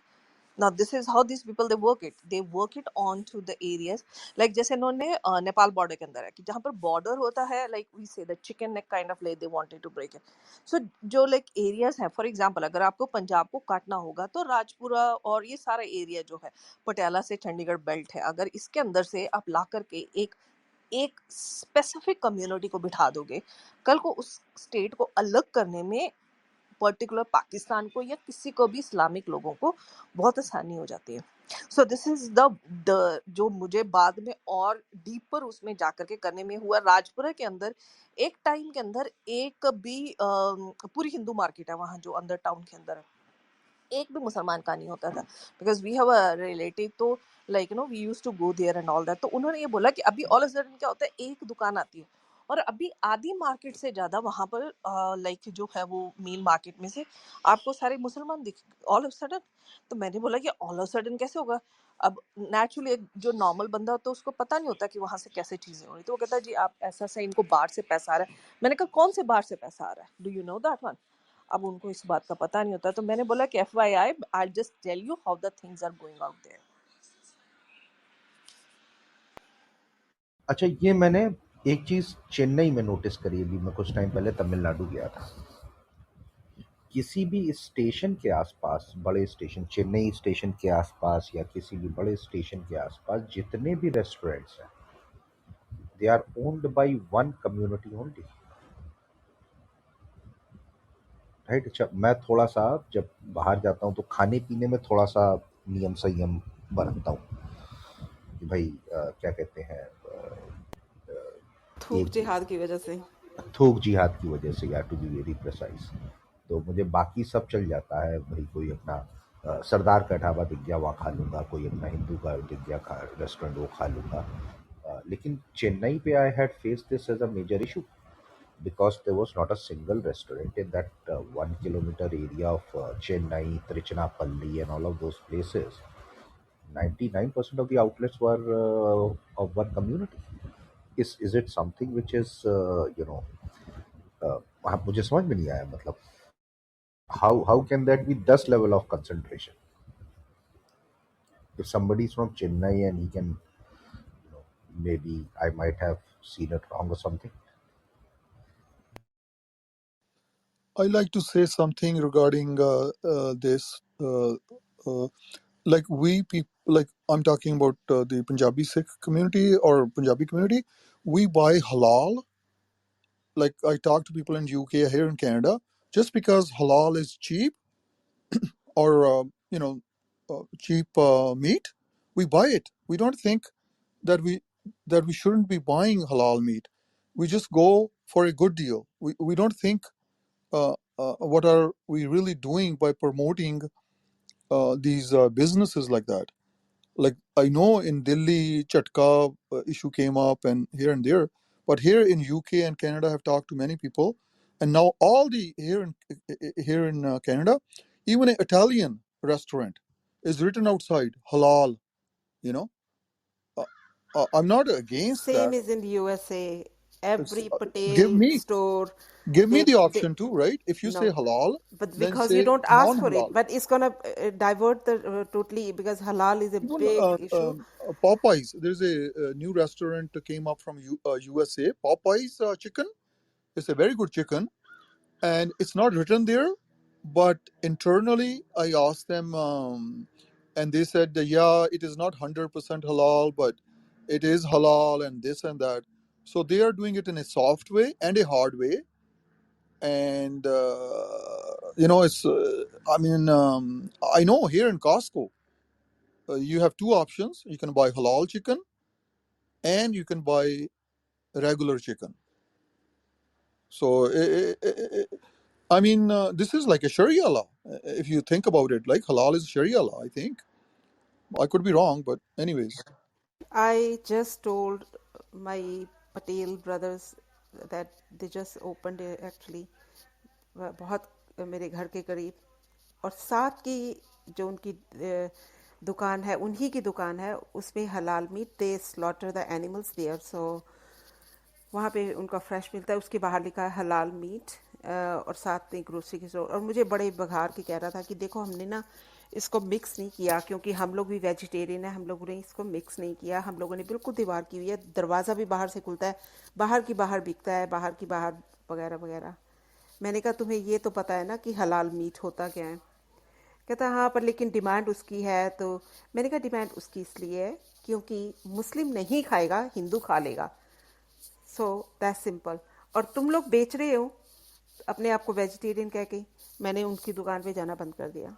So I have given told them कि you sell halal, you slaughter the animals right here, they are butchered very very painful way. So don't tell me you are vegetarian, don't brag in front of me that you are a vegetarian. You are part of the same sin, that torture to the animal. So I stopped going there, totally stopped going there. And that store is a very big store, lot of things you can get. एक छोटे से store में चली जाती हूँ, क्या फ़र्क पड़ता है? जाके अपना चीज़ ही लेनी है। छोटा सा एग्जांपल देता हूँ, पर्सनल एग्जांपल है। मैं नॉन वेजिटेरियन हुआ करता था, अब नहीं खाता। वो हिंदू ओन करता था शॉप, लेकिन उसके पास जो लड़के काम करते थे वो मुस्लिम्स थे। तो आई आस्क्ड हिम कि मेरे को ना हलाल का नहीं चाहिए, झटके का चाहिए। तो बोला नहीं सर, मेरे पास हलाल ही है, बिकॉज जो वो काम करने वाले लड़के हैं वो मुस्लिम्स हैं, तो मेरे पास कोई चॉइस नहीं है। This was happening in Ambala. क्योंकि हम लोगों ने अपने लोगों को ख़त्म कर दिया। अपनी जो दलित कम्युनिटी जो थी वो इस बिजनेस में थी, और अम, सब कुछ इनके हवाले कर दिया। और मिनी जी देखो, ऐसा सैम, मैं तो वेजिटेरियन हूँ, तो मैं तो वैसे I don't want to speak in this one line, but I think जो लोग खाते हैं they need to ask for the jhatka, period. अगर आप देखो, एक है ना, मार्केट के अंदर डिमांड होती है, demand and supply का होता है. If you don't raise your voice, no, it won't be heard. Like, people like Singh Saab or whatever, wherever you guys are, if you don't raise the issues as such, I think आप Canada में है, वैसे इतनी Canada के अंदर Sikh community, they are so vocal about the things. I'm shocked कि they are not vocal about the jhatka meat. Why they don't ask like हमें तो झटका चाहिए? Why even they go there? I mean, that's what I'm saying, that one in particularly, because I'm vegetarian, so for me it doesn't matter. I seriously don't care about this meat cutting. But like, the people who eat, they need to care of it, because I'm just telling you the example. अभी हमारे पास में ही in America के अंदर Costco में तो नहीं, but हाँ बहुत सारे बड़े स्टोर्स में, I am talking about the bigger store, like the shoppers giant, इतने बड़े बड़े store, and then we have a bigger, very big Asian stores का चेन है, जहाँ पर आपको सारे इंडियन सब्जीज and everything is there, and they have like the meat, जहाँ पर उनका काटा, वहाँ पर उन्होंने लिखा हुआ एक अलग से उनका होता है हलाल का। Now what I notice is, of course, like, because in our area, like, the Spanish people are there who go like get it, उनको Spanish लोग को they give a damn, like, halal उनको समझ भी नहीं आता होगा।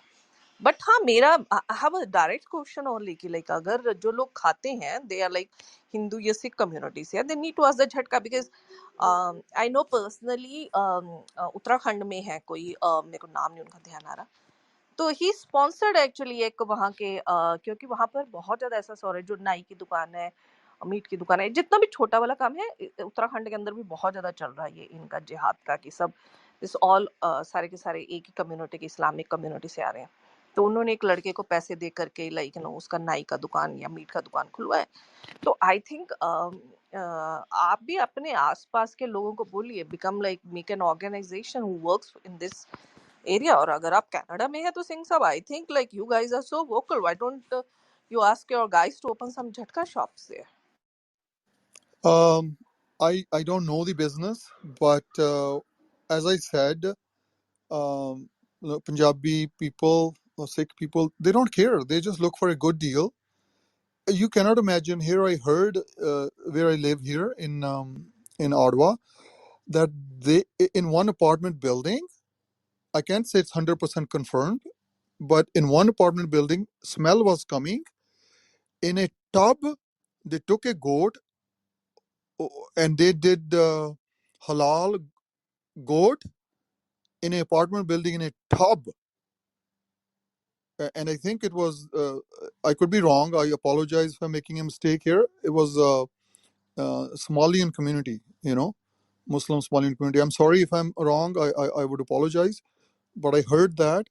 So they would go to that extent to, because if you buy this goat and then you do it, and then just imagine how cheap the meat is, So, I mean, how can you compete with them?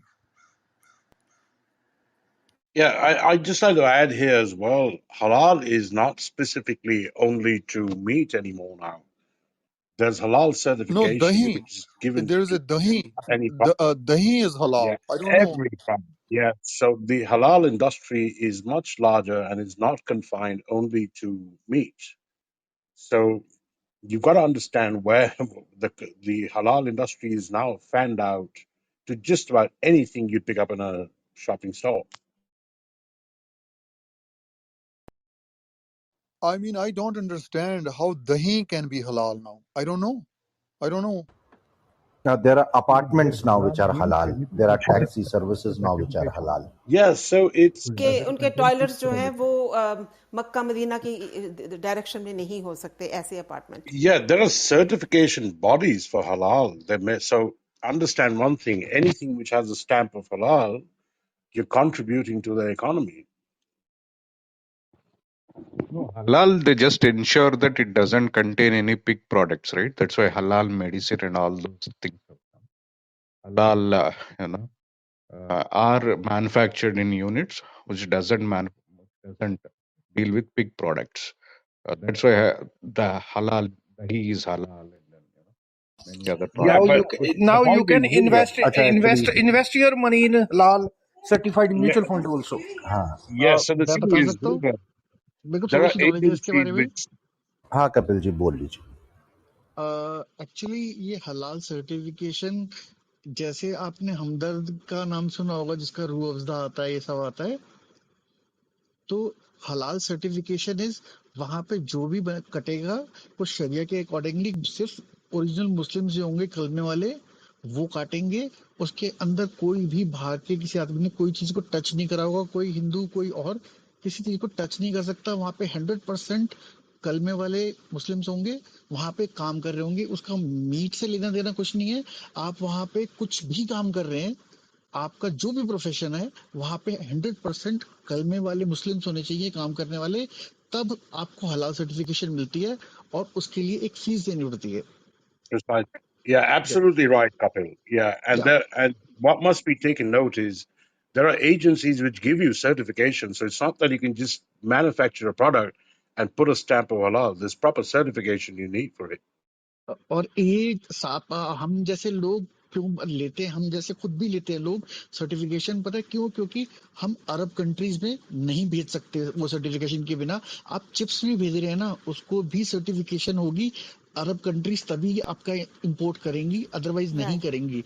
वो और certificate लेने के लिए उनको even some amount जो होता है, yearly amount जो होता है उनको देना राइट पड़ता है. राइट सो अराउंड पर टू गेट ऐसा दैट $2000 ऐसा चाइनीज प्रोडक्ट पे तो एप्लीकेबल होता है क्या?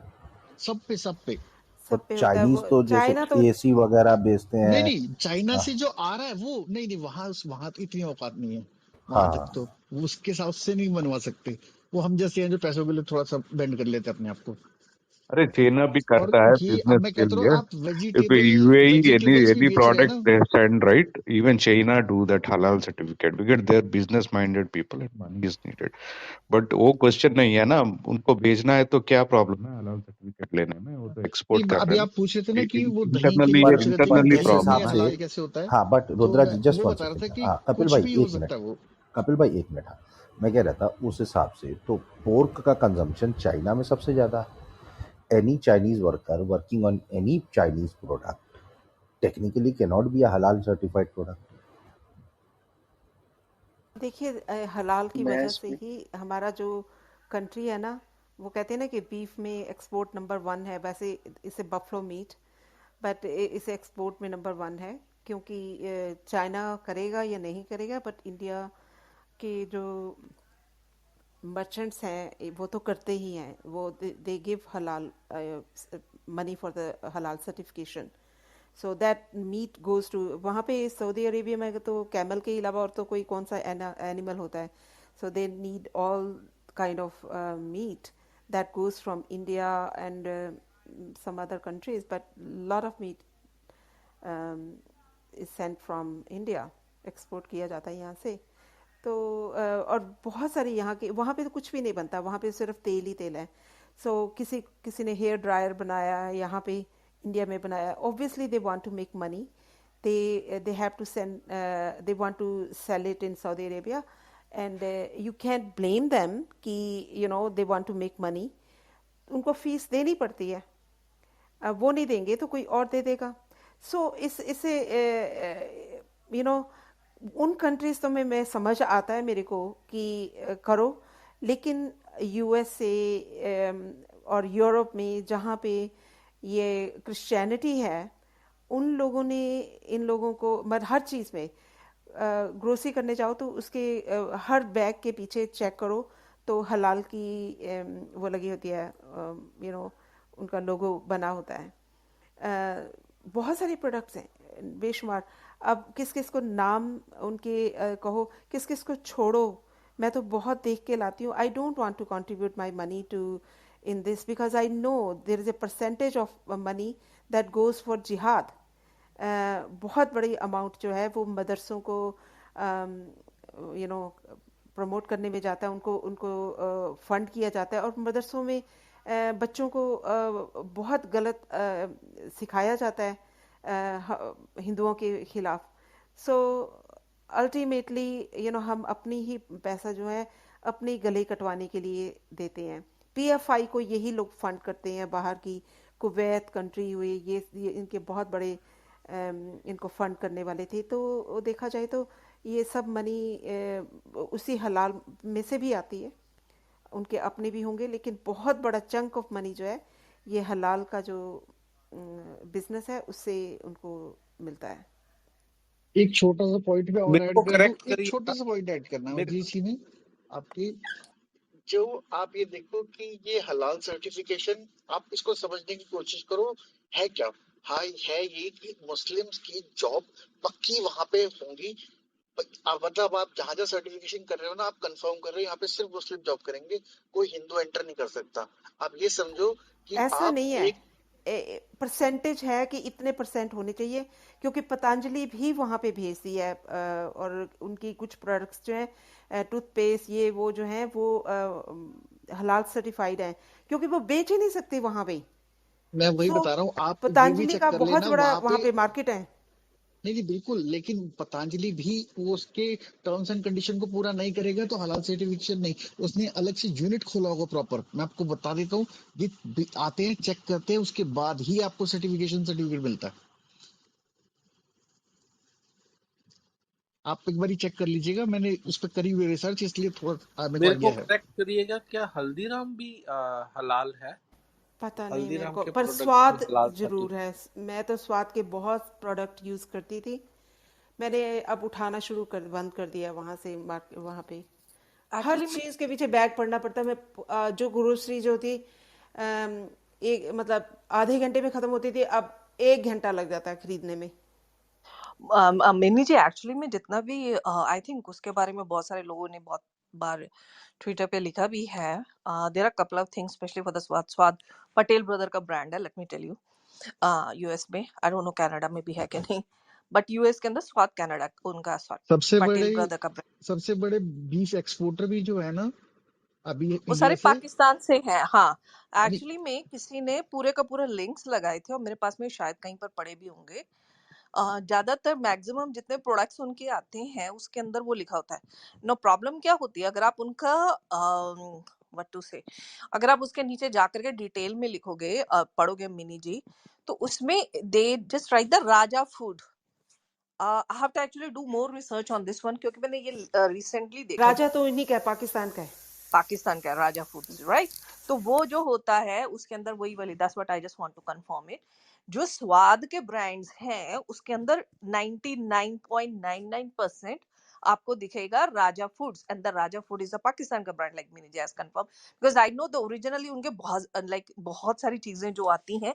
किसी ने बहुत पहले एक लिंक शेयर किया था ट्विटर पे, and everywhere it went on.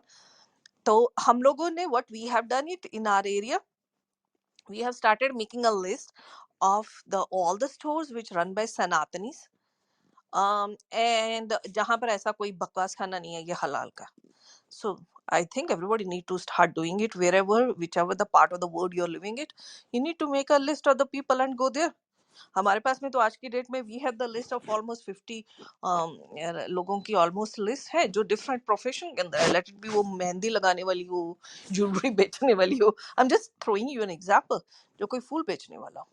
तो आपको लिस्ट बनानी होगी और वहीं पर ही जाना होगा। अदरवाइज लाइक नो, हम लोग क्या होता है अनलोइंगली हम लोग चले जाते हैं, देन वी नेवर नहीं, नो इट। मैं गई थी आईब्रोज बनवाने के लिए, और ब्यूटिशियन पंजाबी बोल रही थी। So I thought she was from Punjab because that area is सारा एरिया जो है पंजाबी लोगों का है, काफ़ी लोग पंजाबी हैं।